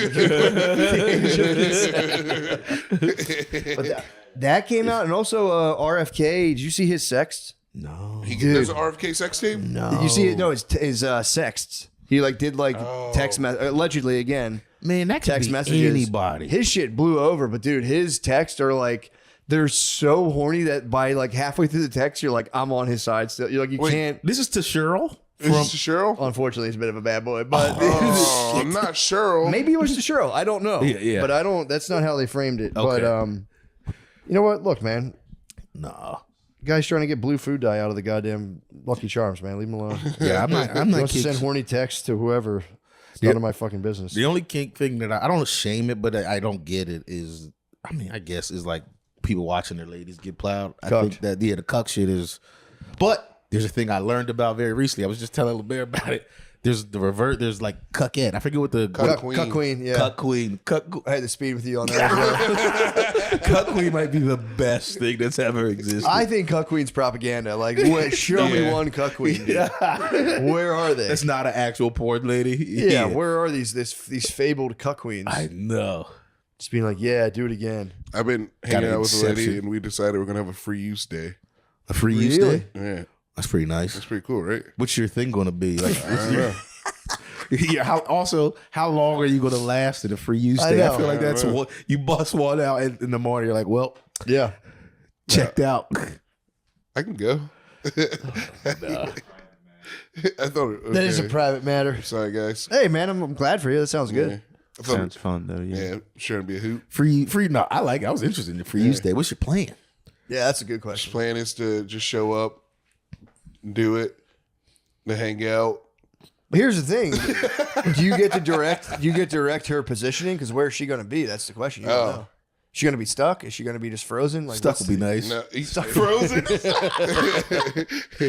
Is there going to be a sex doll on the bed, and you think, and then you move it, and then it's her? Like, how is this going to go down? No, that's the thing, dude. It's like it's just whatever. You just have a day, and then whatever's happening during the day, you're like, Is it reciprocal?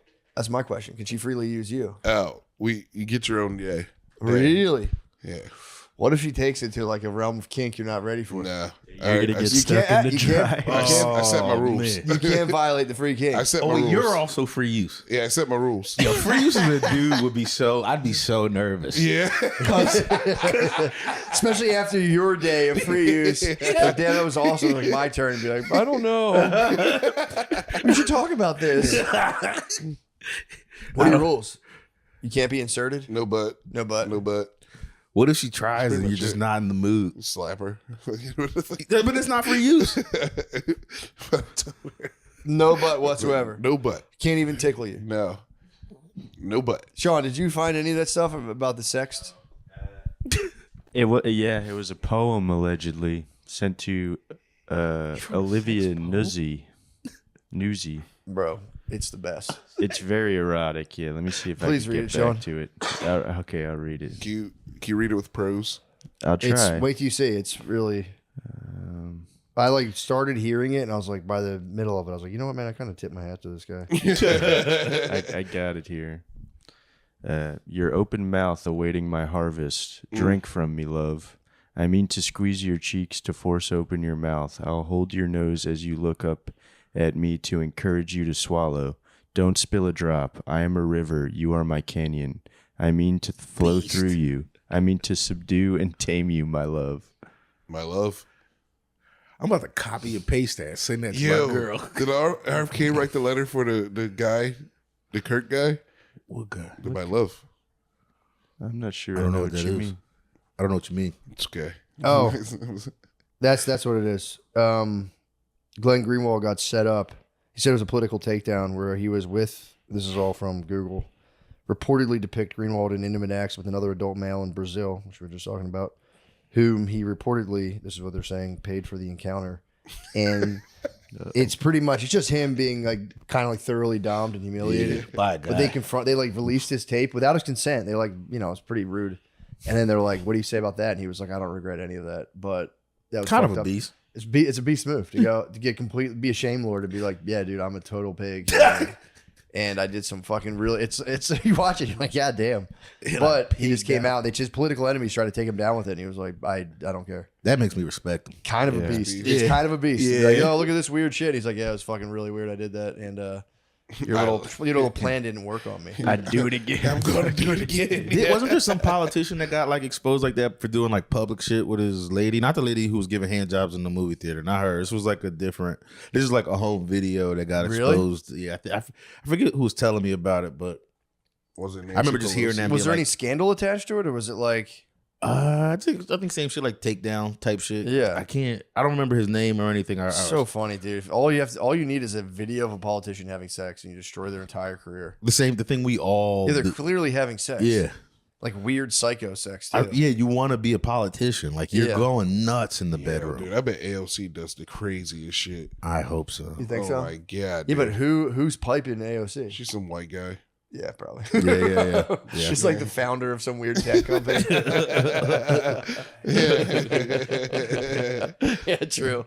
Yeah, there's behind a lot of powerful women, there are surprisingly just kind of a drab white guy. Kind of slide into that role really nicely. Isn't Kamala Doug? Yeah, Doug. Doug. Doug, who's Doug? That's Kamala's husband. Kamala's husband? Yeah, that's how he like talks about it. I think he could call himself like I'm Doug, Kamala's husband.